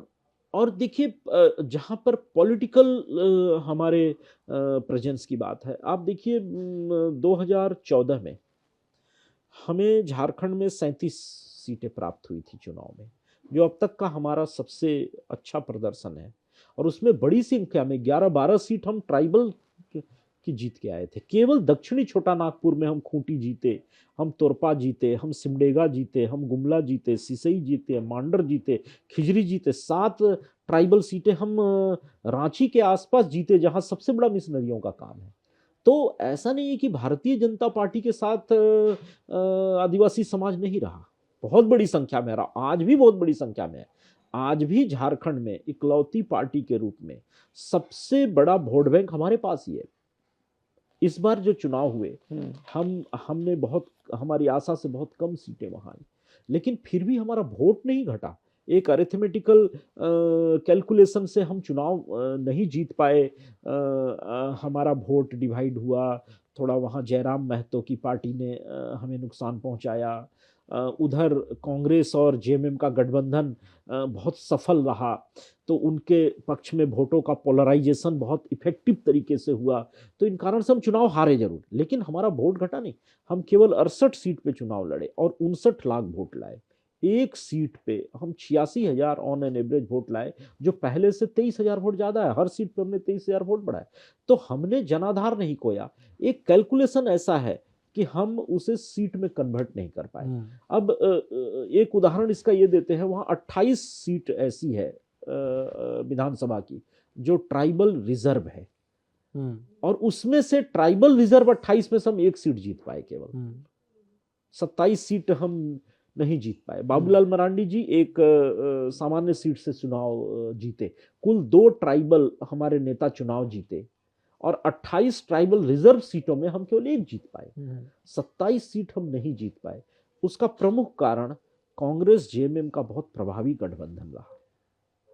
सर, ये बताते के साथ साथ आप झारखंड का भौगोलिक दृष्टि से पॉलिटिकल किसी बेल्ट्स के अंदर डिवाइड कर सकते हैं क्या हम झारखंड को? हाँ, देखिए झारखंड को कुल मिलाकर के हम 5 पॉलिटिकल खंडों में डिवाइड कर सकते हैं। ठीक है। एक कोल्हान का खंड है जहां पर टाटा स्टील की फैक्ट्री है, जमशेदपुर के पास सिंहभूम है। ये पूरा लोहा का क्षेत्र है। ठीक है। लोहा की इंडस्ट्री, लोहा की माइनिंग होती है। वहाँ पर कौन सा समाज मुख्यतः वोटर है? वहाँ पे बाहर से आए हुए, बिहार से, उत्तर प्रदेश से आए हुए लोग हैं। प्लस वहाँ बहुत बड़ी संख्या में कुड़मी समाज है, बहुत बड़ी संख्या में हो समाज है, हो जनजातीय उसी क्षेत्र में पाए जाते हैं, और संथाली समाज है। ये कुल मिलाकर के ये 3-4 समाज, और एक भूमिज समाज है, भूमिज आदिवासी समाज है जो बड़ी संख्या में है वहाँ पे। तो ये कुल मिलाकर के ये समाज वहाँ पे है जो बहुत शुरू से भारतीय जनता पार्टी और झारखंड मुक्ति मोर्चा का स्ट्रांग बेस रहा है। और भारतीय जनता पार्टी ने उसी क्षेत्र से कई मुख्यमंत्री दिए। अर्जुन मुंडा जी उसी क्षेत्र से आते हैं। अच्छा। रघुवर दास जी उसी क्षेत्र से आते हैं। तो ये कोल्हान का क्षेत्र है। दूसरा जो क्षेत्र है वो है दक्षिणी छोटा नागपुर का, जहाँ उरांव और मुंडा रहते हैं बड़ी संख्या में। बाकी कुड़मी कास्ट है, वैश्य कम्युनिटी के बहुत बड़ा आधार वोट है वहाँ पे। तो ये कुल मिलाकर के ये भी भारतीय जनता पार्टी का स्ट्रांग बेस रहा है। इसके बाद एक उत्तरी छोटा नागपुर है जो आज भी हमारा सबसे बीजेपी का स्ट्रांग बेस है। आज भी हमारे सहयोगियों ने, सबने मिलकर हमने 24 सीट जीती है। उसमें 15 सीट हम इसी जोन में जीते हैं। ये उत्तरी छोटा नागपुर, ये धनबाद, बोकारो, हजारीबाग, कोडरमा, गिरिडीह, ये जो क्षेत्र है ये क्षेत्र है। फिर इसके बाद एक पलामू जोन आता है जो उत्तर प्रदेश, बिहार से सटा हुआ क्षेत्र है। तो ये भी भाजपा का बहुत स्ट्रांग बेस रहा है। यहाँ पे यहाँ की दोनों लोकसभा चतरा और पलामू हमने जीती है। तो ये भी हमारा स्ट्रांग बेस रहा। इसके बाद आता है संथाल परगना जो शुरू से झारखंड मुक्ति मोर्चा का बड़ा स्ट्रांग ये रहा है। संथाली समाज है, शिबू सोरेन भी संथाली समाज से आते हैं, हेमंत सोरेन जी भी उनके पुत्र हैं, और हमारे बाबूलाल मरांडी जी भी उसी समाज से आते हैं। और उन्होंने शिबू सोरेन जी को और उनके परिवार के लोगों को कई बार वहाँ हराया भी है। तो संथाल परगना का जो क्षेत्र है वहाँ संथाल आदिवासी बहुत हैं। बाकी वहाँ ब्राह्मण कम्युनिटी, ओबीसी कम्युनिटी, ये सारे लोग हैं। तो इस प्रकार से ये कुल 5 जोन हैं झारखंड के पॉलिटिकली। अभी हमारा प्रेजेंस उत्तरी छोटा नागपुर में बीजेपी का बहुत मजबूत है। हम ट्राइबल जोन में हम पिछड़े हैं, ट्राइबल सीटें हम नहीं ले पाए हैं। ये हमारा बहुत बड़ा एक सेटबैक इस चुनाव में रहा। क्या कारण रहा है इस चुनाव के अंदर? क्या आप सिर्फ उसे वो समीकरण के हिसाब से बोलते हैं कि हम वो पोलराइजेशन नहीं कर पाए, या is it deeper than that? क्योंकि पोलराइजेशन नहीं हुआ। देखिए, कांग्रेस का आदिवासी समाज में एक बड़ा स्ट्रांग बेस शुरू से रहा है, झारखंड मुक्ति मोर्चा का भी रहा है। ये दोनों एक होकर के चुनाव लड़े और दोनों का वोट ट्रांसफर हुआ, क्योंकि वो वस्तुतः एंटी बीजेपी वोट रहा है किसी जमाने में। एक मिनट दोबारा बताइए। आप क्या कह रहे हैं कि आदिवासी समाज का एंटी बीजेपी रहा है? नहीं, वो कांग्रेस का परंपरागत वोट रहा है। कांग्रेस को वोट करते थे और जो जेएमएम को वोट करते थे, तो वो दोनों एकजुट हो गए। तो नहीं, संघ ने वहां पर बहुत समय काम किया, उसकी वजह से दक्षिणी जो क्षेत्र है उसके अंदर तो बहुत सारी सीटें हम जीते। हाँ, जीते। पर जो उत्तरी क्षेत्र है वहां पर हम हार रहे हैं। नहीं, उत्तरी छोटा नागपुर में ज्यादा ट्राइब नहीं है, हम हार रहे हैं संथाल में और कोल्हान में। अच्छा, तो ये दक्षिणी वहां पर हम सुदृढ़ हैं। हाँ, बट जनजाति जो ये कोल्हान वाला क्षेत्र है, यहाँ पर जनजातियां जो हैं वो सपोर्ट कर रही हैं। वो ट्रेडिशनली कांग्रेस और जेएमएम का वोट बैंक रहा है। अलग अलग कांग्रेस जेएमएम का था और हमारा एक हिस्सा था जो संघ के कारण उसमें था। अब वो दोनों एका हो गया। अच्छा, तो वो संख्या बड़ी हो गई। हमारा हिस्सा रहा बल्कि हमने थोड़ा बढ़ाया भी, लेकिन वो दोनों एक होने से वो संख्या बड़ी हो गई। ठीक है। इस कारण से हम उसको सीट में बदल नहीं पा रहे। तो अब उस पूरे क्षेत्र में, मैं झारखंड के पूरे क्षेत्र की बात करता हूँ, आपने 5 रीजनल पॉलिटिकल बेल्ट्स की भी बात कर दी। कौन से मेजर चैलेंजेस हम फेस कर रहे हैं, and not just from parties perspective, I am asking civilisational perspective से, क्योंकि डेमोग्राफी एक चैलेंज बना हुआ है पूरे देश के अंदर। और बांग्लादेशी इमिग्रेंट्स की भी हम रिपीटेडली बात करते हैं, बहुत क्विकली यहाँ पर इन्फिल्ट्रेशन भी हुआ होगा, मेरा मानना है, ऐसे कुछ मैंने देख पड़े, उसके बारे में भी कुछ बताइए ना। देखिए, आज़ादी के समय संथाल परगना क्षेत्र की बात कर ले हम, जहाँ सर्वाधिक जनजातीय समाज रहता है, एक उदाहरण के रूप में, तो आज़ादी के समय वहाँ जो जनसंख्या थी ट्राइबल की, वो अब आधी से भी कम हो गई है आज़ादी के बाद। तो ये अपने आप में दर्शाता है कि कितना चिंताजनक स्थिति है डेमोग्राफी में परिवर्तन होने का। बांग्लादेश से सटा हुआ क्षेत्र है ये, बीच में पश्चिम बंगाल है। बांग्लादेश से पश्चिम बंगाल के रास्ते इस क्षेत्र में खूब माइग्रेशन हुआ, खूब घुसपैठ हुई। तो आप प्रोपोर्शनली कम होने का कारण आप ये बना रहे हैं कि ऐसा नहीं है कि संथल्स में कमी आई है, उस क्षेत्र के अंदर इन्फिल्ट्रेशन हुआ। इन्फिल्ट्रेशन भी हुआ और कमी भी आई, धर्मांतरण हुआ। वो जो घुसपैठिए आए, उन्होंने मोहल्ले बनाए, जमाई पाड़ा। आपने शायद पहले ये शब्द नहीं सुना होगा। नहीं। जमाई बंगला में बोलते हैं दामाद को, दामाद, और पाड़ा बोलते हैं मोहल्ले को। तो जमाई पाड़ा स्थापित हुए, माने बाहर से आया एक व्यक्ति, उसने यहाँ की एक लड़की से शादी की और एक मोहल्ले में जाकर के बस गया। बांग्लादेश से लोग आते हैं, स्थानीय आदिवासी महिला से विवाह करते हैं और एक जमाई पाड़ा बनाते हैं। आप सोचिए, ये कितना बड़ा आघात है वहाँ के सामाजिक संरचना के ऊपर। और वो उनको अपनी दूसरी तीसरी पत्नी के रूप में रखते हैं, उनका आर्थिक और दैहिक शोषण करते हैं, उनके नाम पे जमीनें लेते हैं, उनको मुखिया और जिला परिषद का चुनाव लड़ाते हैं, राजनीतिक सत्ता में भागीदारी उनके नाम पे लेते हैं, और बाद में अपना उद्देश्य पूर्ण होने के बाद उनकी हत्या भी कर देते हैं। बड़ी संख्या में हत्याएं हुई हैं ऐसे हमारी आदिवासी बहनों की, बड़ी संख्या। ये आप अभी कौन से दौर की बात कर रहे हैं? ये आज के दौर की बात कर रहे कोई हैं। किस्सा, कोई एपिसोड अभी रिसेंट? मुख्यमंत्री जी के ही विधानसभा में बरहेट में अभी एक आदिवासी महिला को एक व्यक्ति ने, मैं सीधे कहूँगा इस्लाम मानने वाले एक व्यक्ति ने, मुस्लिम व्यक्ति हाँ ने? मुस्लिम व्यक्ति ने हत्या की और उसके कई टुकड़े करके जंगल में उसकी लाश को बिखेर दिया। और ये मुस्लिम व्यक्ति जो था, हाँ, ये क्या ये इलीगल इमिग्रेंट था? और ये घटनाएं खूब घट रही हैं, पूरे संथाल परगना में घट रही हैं। आप सोचिए कि वहां आदिवासियों को अपने गांव छोड़ के भागना पड़ रहा है उनको। ये इमिग्रेंट आके उनके गांव पे कब्जा कर रहे हैं और गांव छोड़ के आदिवासियों को भागना पड़ रहा है। क्या हमारी इंटरनल सिक्योरिटी एजेंसीज या बॉर्डर सिक्योरिटी फोर्सेस या हमारी एडमिनिस्ट्रेशन पुलिस जानते हुए क्या कर रही है? मतलब इसका डिफेंस देखिए, कहाँ से प्रिपेयर होगा? लोगों को अभी उनका ये बढ़ता हुआ वोट बैंक नजर आता है। आज के दिन में उन्हें लगता है कि ये जो इन्फिल्ट्रेशन हो रहा है, ये घुसपैठ जो हो रही है, घुसपैठिए जो आ रहे हैं, ये हमारे वोट बैंक के रूप में आ रहे हैं, तो उनको अच्छा लगता है अभी। लेकिन बाद में वो ये नहीं जानते कि ये घुसपैठिए उन्हें ही लात मारने वाले हैं। जैसे उनकी संख्या 50% क्रॉस हो जाएगी तो सबसे पहले ही नहीं छोड़ने वाले हैं। पाकुड़ और साहेबगंज 2 जिला है जहां मुस्लिम पॉपुलेशन आज 35% क्रॉस कर गई है। और क्या थी 1951 में? वो तो एग्जैक्ट डाटा मैं नहीं बता पाऊंगा, वो मुझे देखना पड़ेगा, लेकिन संख्या बहुत कम थी और बहुत बड़ी है, 35% से ऊपर हो गए।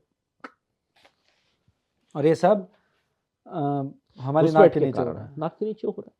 और अब तो कोर्ट ने भी संज्ञान लिया है, कोर्ट ने भी इसमें जवाब इलाज मांगा क्या है? इलाज है दृढ़ राजनीतिक इच्छा शक्ति से इस चीज को निपटा जाए, जैसा असम में आज हो रहा है। असम में इन्फिल्ट्रेशन अब रुक रहा है, जो आ गए हैं उनको चिन्हित करके उनको वापस भेजने की तैयारी हो रही है। महाराष्ट्र में बहुत लोगों को चिन्हित किया गया है, उनको वापस भेजने की तैयारी हो रही है। इसका एक ही उपाय है कि ऐसे घुसपैठियों की पहचान की जाए और उनको सम्मानपूर्वक उनके देश वापस भेजा जाए। तो जो अमेरिका ने इलीगल इमिग्रेंट्स के साथ किया, वो should be an example for India to do the same thing बल्कि इंडिया को तो और कड़ाई से करना चाहिए, और क्योंकि एग्रेसिवली करना चाहिए, क्योंकि हमारे तो नंबर्स हम तो पहले से बहुत सारी समस्या झेल रहे हैं।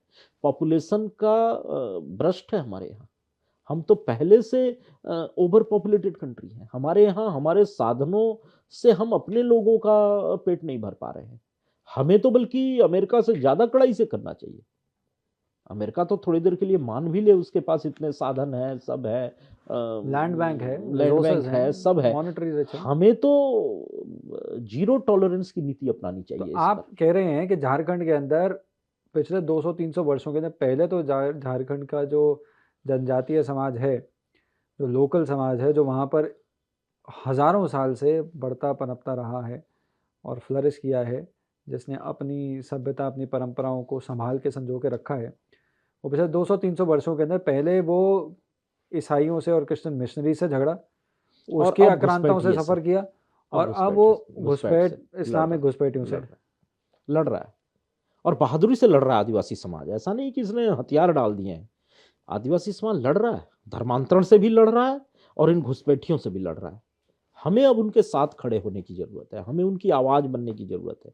समाज और सरकार आदिवासी समाज के साथ खड़ी हो, उनके धार्मिक परंपराओं के संरक्षण के लिए और घुसपैठियों से उनकी जमीन, उनकी बहन बेटियों की सुरक्षा के लिए।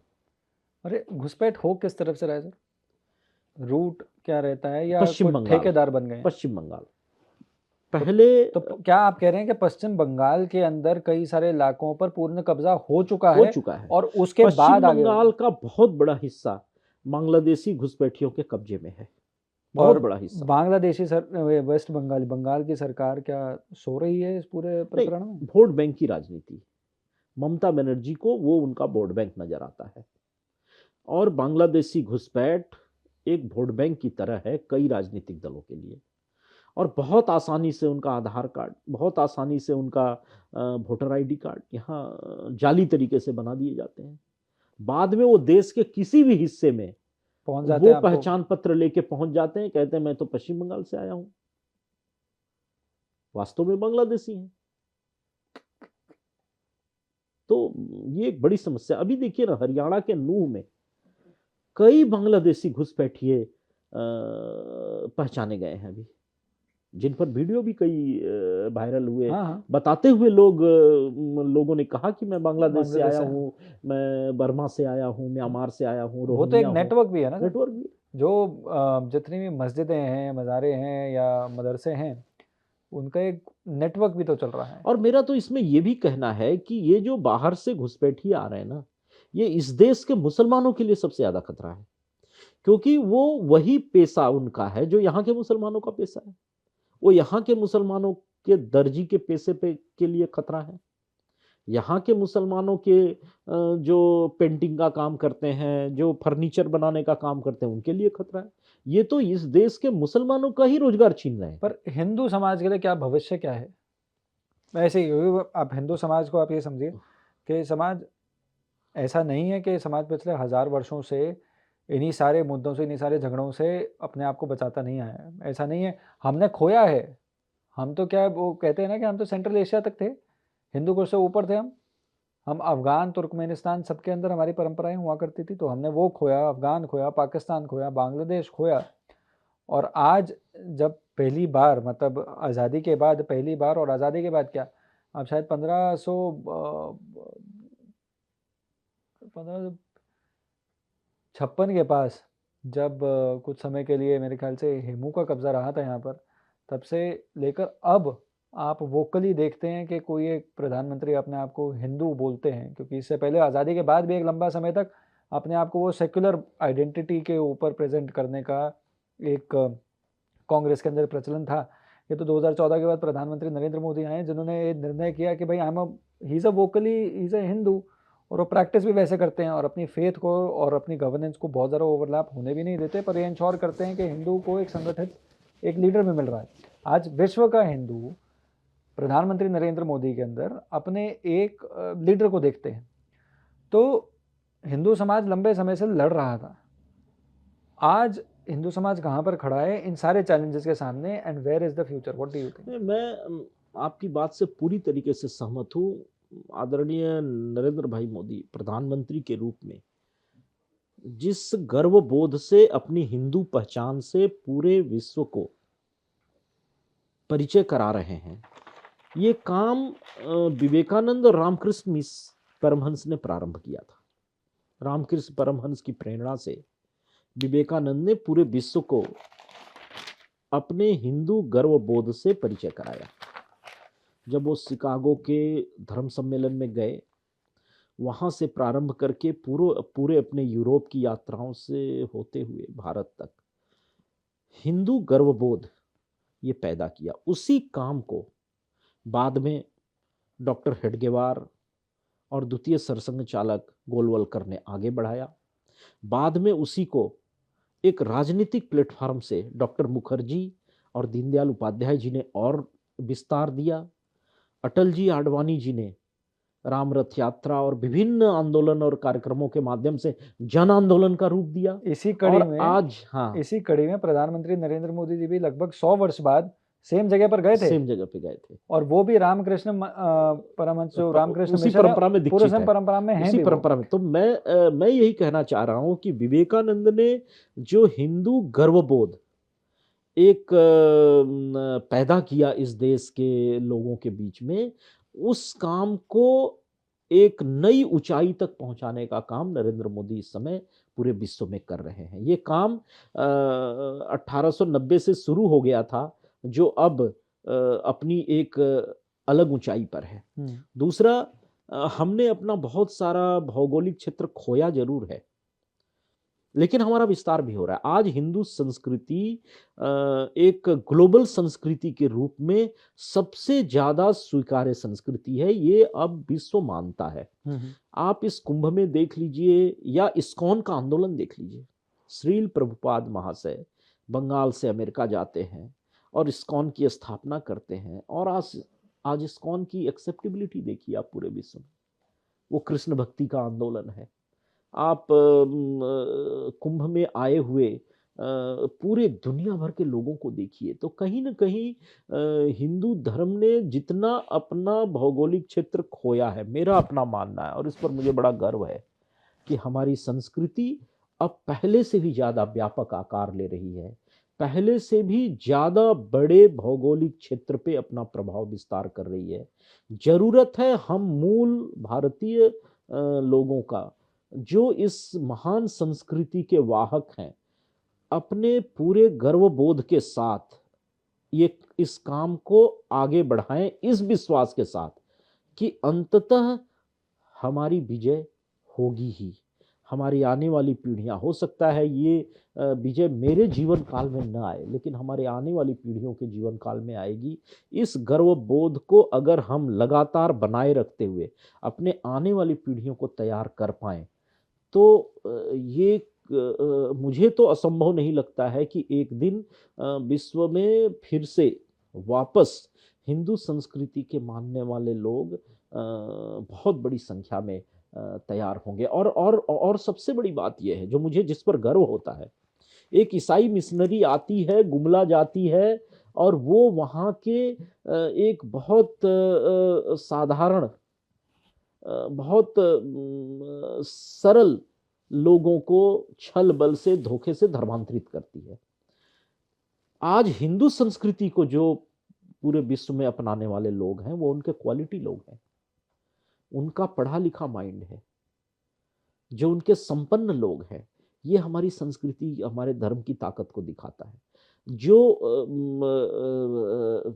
ये अपने एप्पल वाले कौन थे, स्टीव जॉब्स की धर्मपत्नी अपनाती हैं जब, तो आपको वो ताकत दिखती है कि हमारे यहाँ धर्मांतरित जो लोग हुए, उनका बौद्धिक स्तर क्या था, कैसे उनको छल बल से किया गया, और हिंदू धर्म संस्कृति को अपनाने वाले लोग कौन हैं। हम उनकी क्वालिटी पॉपुलेशन को प्रभावित कर रहे हैं। तो इससे ये विश्वास और एक गर्वबोध जगता है कि एक दिन हमारी संस्कृति अपनी श्रेष्ठता के बल पे, जो विवेकानंद ने कही थी, पूरे विश्व में स्वीकार्य होगी क्योंकि हम कभी नहीं कहते कि हम ही सही हैं। हम तो कहते हैं कि भाई सभी लोग सही हैं, सभी लोग उसी काम में लगे हुए हैं जो हम कर रहे हैं, सभी उसी ईश्वर के तरफ सभी मार्ग जा रहे हैं जिधर हम जा रहे हैं।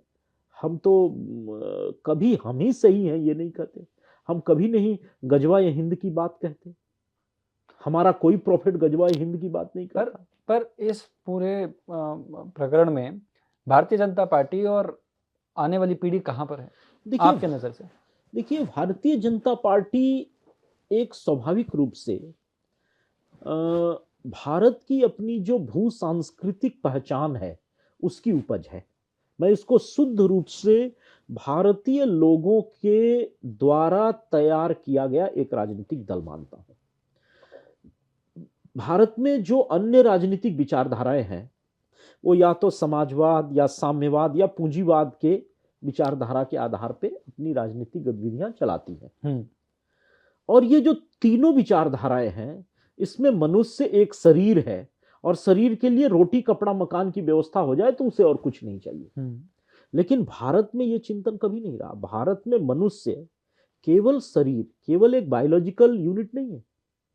भारत में मनुष्य मन, बुद्धि, आत्मा और शरीर है।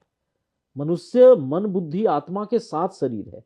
तो अगर भारत में किसी मनुष्य के सुख की कल्पना करनी हो तो उसको मन की शांति चाहिए, बुद्धि का संतुलन बना रहे, आत्मा संतुष्ट रहे और शरीर स्वस्थ रहे। शरीर को रोटी कपड़ा मकान भी मिले। लेकिन इन तीनों में से भी कोई अगर एक चीज डिस्टर्ब होगी तो व्यक्ति कभी सुखी नहीं हो सकता। तो हमारे देश में अगर आपको एक सफल राजनीतिक विचारधारा के रूप में स्थापित होना है तो आपको मन, बुद्धि, आत्मा और शरीर के सुख की कल्पना करनी होगी। जबकि बाकी जो राजनीतिक चिंतन है वो केवल रोटी कपड़ा मकान की चिंता करते हैं, केवल शरीर के सुख में ही वो समझते हैं कि उनके राजनीतिक कार्यों की पूर्ति हो जाएगी। हम ऐसा नहीं सोचते। इसलिए राम मंदिर हमारे लिए राजनीति का विषय है, क्योंकि इस देश के करोड़ों लोगों के आत्मा को संतुष्टि देने वाला, करोड़ों लोगों के मन को सुख पहुंचाने वाला वो घटना है। इसलिए राम मंदिर हमारे लिए एक राजनीति का विषय रहा। हमने राम मंदिर आंदोलन हाथ में लिया और साथ ही साथ हम प्रधानमंत्री आवास देकर के लोगों के मकान की भी व्यवस्था कर रहे हैं। हम गरीब कल्याण योजनाओं के माध्यम से 80 करोड़ लोगों को मुफ्त में अनाज दे करके हम उनके रोटी की भी व्यवस्था कर रहे हैं। तो शरीर के लिए रोटी कपड़ा मकान और साथ ही साथ मन, बुद्धि, आत्मा के सुख की भी कामना करने वाला एक ऐसा राजनीतिक दल, एक ऐसी विचारधारा, पंडित दीनदयाल उपाध्याय ने जिसे एकात्म मानव दर्शन कहा कि मनुष्य एक इकाई, केवल एक शरीर नहीं है, उसकी इस सृष्टि से एकात्मता है। ये संपूर्ण सृष्टि के सुख में ही मनुष्य का सुख है। ऐसा एकात्म दर्शन लेकर के चलने वाला भारतीय जनता पार्टी एक स्वाभाविक रूप से भारत के आम जनमानस का एक राजनीतिक दल है। हर देश का अपना स्वभाव होता है, उस देश के लोगों का अपना चित्त होता है। दीनदयाल जी इसको चित्त कहते थे। चित्त यानी स्वभाव, हमारा स्वभाव होता है। हमारा तो स्वभाव था कि भाई महाराणा प्रताप ने घास की रोटियां खाई लेकिन अकबर के सामने घुटने नहीं टेके। घुटने ही तो टेकना था, घुटने टेक देते तो अपने महल में बड़े शानो शौकत की जिंदगी जीते, लेकिन नहीं किया हमारे लोगों ने। शिवाजी महाराज ने औरंगजेब के सामने घुटने नहीं टेके। तो हमारा तो वो देश है जहां हम केवल रोटी कपड़ा मकान में अपने सुख की कल्पना नहीं करते हैं। हमें मन, बुद्धि, आत्मा का भी सुख और संतुष्टि चाहिए। ठीक सर, बहुत सारी बातें की, पर अंत में आपकी राजनीतिक जर्नी कैसे रही? पार्लियामेंट में आप कैसे पहुंचे उसके बारे में बताइए। देखिए, मैं तो 2009 से भारतीय जनता पार्टी के संगठन में काम करने लगा। तो पहले मैं प्रदेश के प्रशिक्षण टोली में मैंने काम शुरू किया, जो इनका ट्रेनिंग सेल है उसमें को कन्वेनर के रूप में मैंने अपनी यात्रा भारतीय जनता पार्टी में शुरू की। बाद में मैं स्टेट का सेक्रेटरी बना, स्टेट का वाइस प्रेसिडेंट बना, फिर स्टेट का जनरल सेक्रेटरी बना। और इस दौरान काम करते करते करते करते मुझे बड़ा गर्व है कि भारतीय जनता पार्टी के प्रतिनिधि के रूप में भारत के उच्च सदन राज्यसभा में मैं झारखंड राज्य का प्रतिनिधित्व कर रहा हूँ। हमारी पार्टी ने मुझे राज्यसभा में भेजा। तो ये मेरी जर्नी है, एक बहुत ही सामान्य कार्यकर्ता के रूप में भारतीय जनता पार्टी की सेवा करते करते ये यात्रा एक अलग प्लेटफार्म पे पहुंची है। मैं राज्यसभा का सदस्य होने को कोई उपलब्धि नहीं मानता, बस मैं मानता हूं कि एक अलग प्लेटफार्म पे पार्टी ने मुझे खड़ा किया है, जहां मुझको वही काम करना है जो मैं वहां कर रहा था। अब एक अलग कॉन्टेक्स्ट में, एक अलग परिदृश्य में, एक अलग उद्देश्य के साथ, अलग भूमिका में मुझे काम करना है। पर तो इस आपको प्रकार से ये मेरी सबसे यात्रा पहले रही है। किसने बताया कि आपको सांसद राज्यसभा के लिए चुना जा रहा है? भारतीय जनता पार्टी में हमारे प्रदेश अध्यक्ष होते हैं, हमारे प्रदेश के संगठन महामंत्री होते हैं, जिनके माध्यम से सूचनाएं आती हैं। तो बाकी दिल्ली से घोषणा होती है, घोषणा को ही हम अंतिम मानते हैं। तो जिस दिन यहाँ बैठक थी दिल्ली में राज्यसभा के सीटों को लेकर के, तो यहाँ हमारे राष्ट्रीय महासचिव अरुण सिंह जी के हस्ताक्षर का पत्र यहाँ से प्रकाशित हुआ, तो मुझे जानकारी हुई। उसके पहले प्रदेश अध्यक्ष जी ने थोड़ी चर्चा हमसे की थी कि थोड़ी आपकी भूमिका हम लोग थोड़ा बढ़ाना चाहते हैं, तो आप प्रस्तुत हैं कि नहीं। तो स्वाभाविक है, पार्टी का एक संगठन का व्यक्ति होने के नाते संगठन जो भी भूमिका तय करेगी उसमें हमेशा प्रस्तुत रहना था। तो कुल मिलाकर के इस प्रकार से मेरी यात्रा प्रारंभ हो गई और आगे लंबी चलती रहेगी सर। बहुत बहुत शुभकामनाएं सर इस सफ़र के लिए, और आपसे बहुत कुछ जानने को और सीखने को मिला। झारखंड की राजनीति और झारखंड के सामाजिक ढांचे को भी, और जनजातीय समाज की कुछ व्यवस्थाओं और कुछ संवेदनशील मुद्दों पर भी हमने चर्चा की। मुझे लगता है कि झारखंड इस देश के उन मुख्य प्रदेशों में से है जिनके अंदर कई वर्ष लग गए कि कहते हैं ना लोकतांत्रिक फ्रूट्स या उसका जो सक्सेसेस पहुंचने में। जी। परंतु अब मेरे को विश्वास है कि आने वाला भविष्य बढ़िया ही होगा।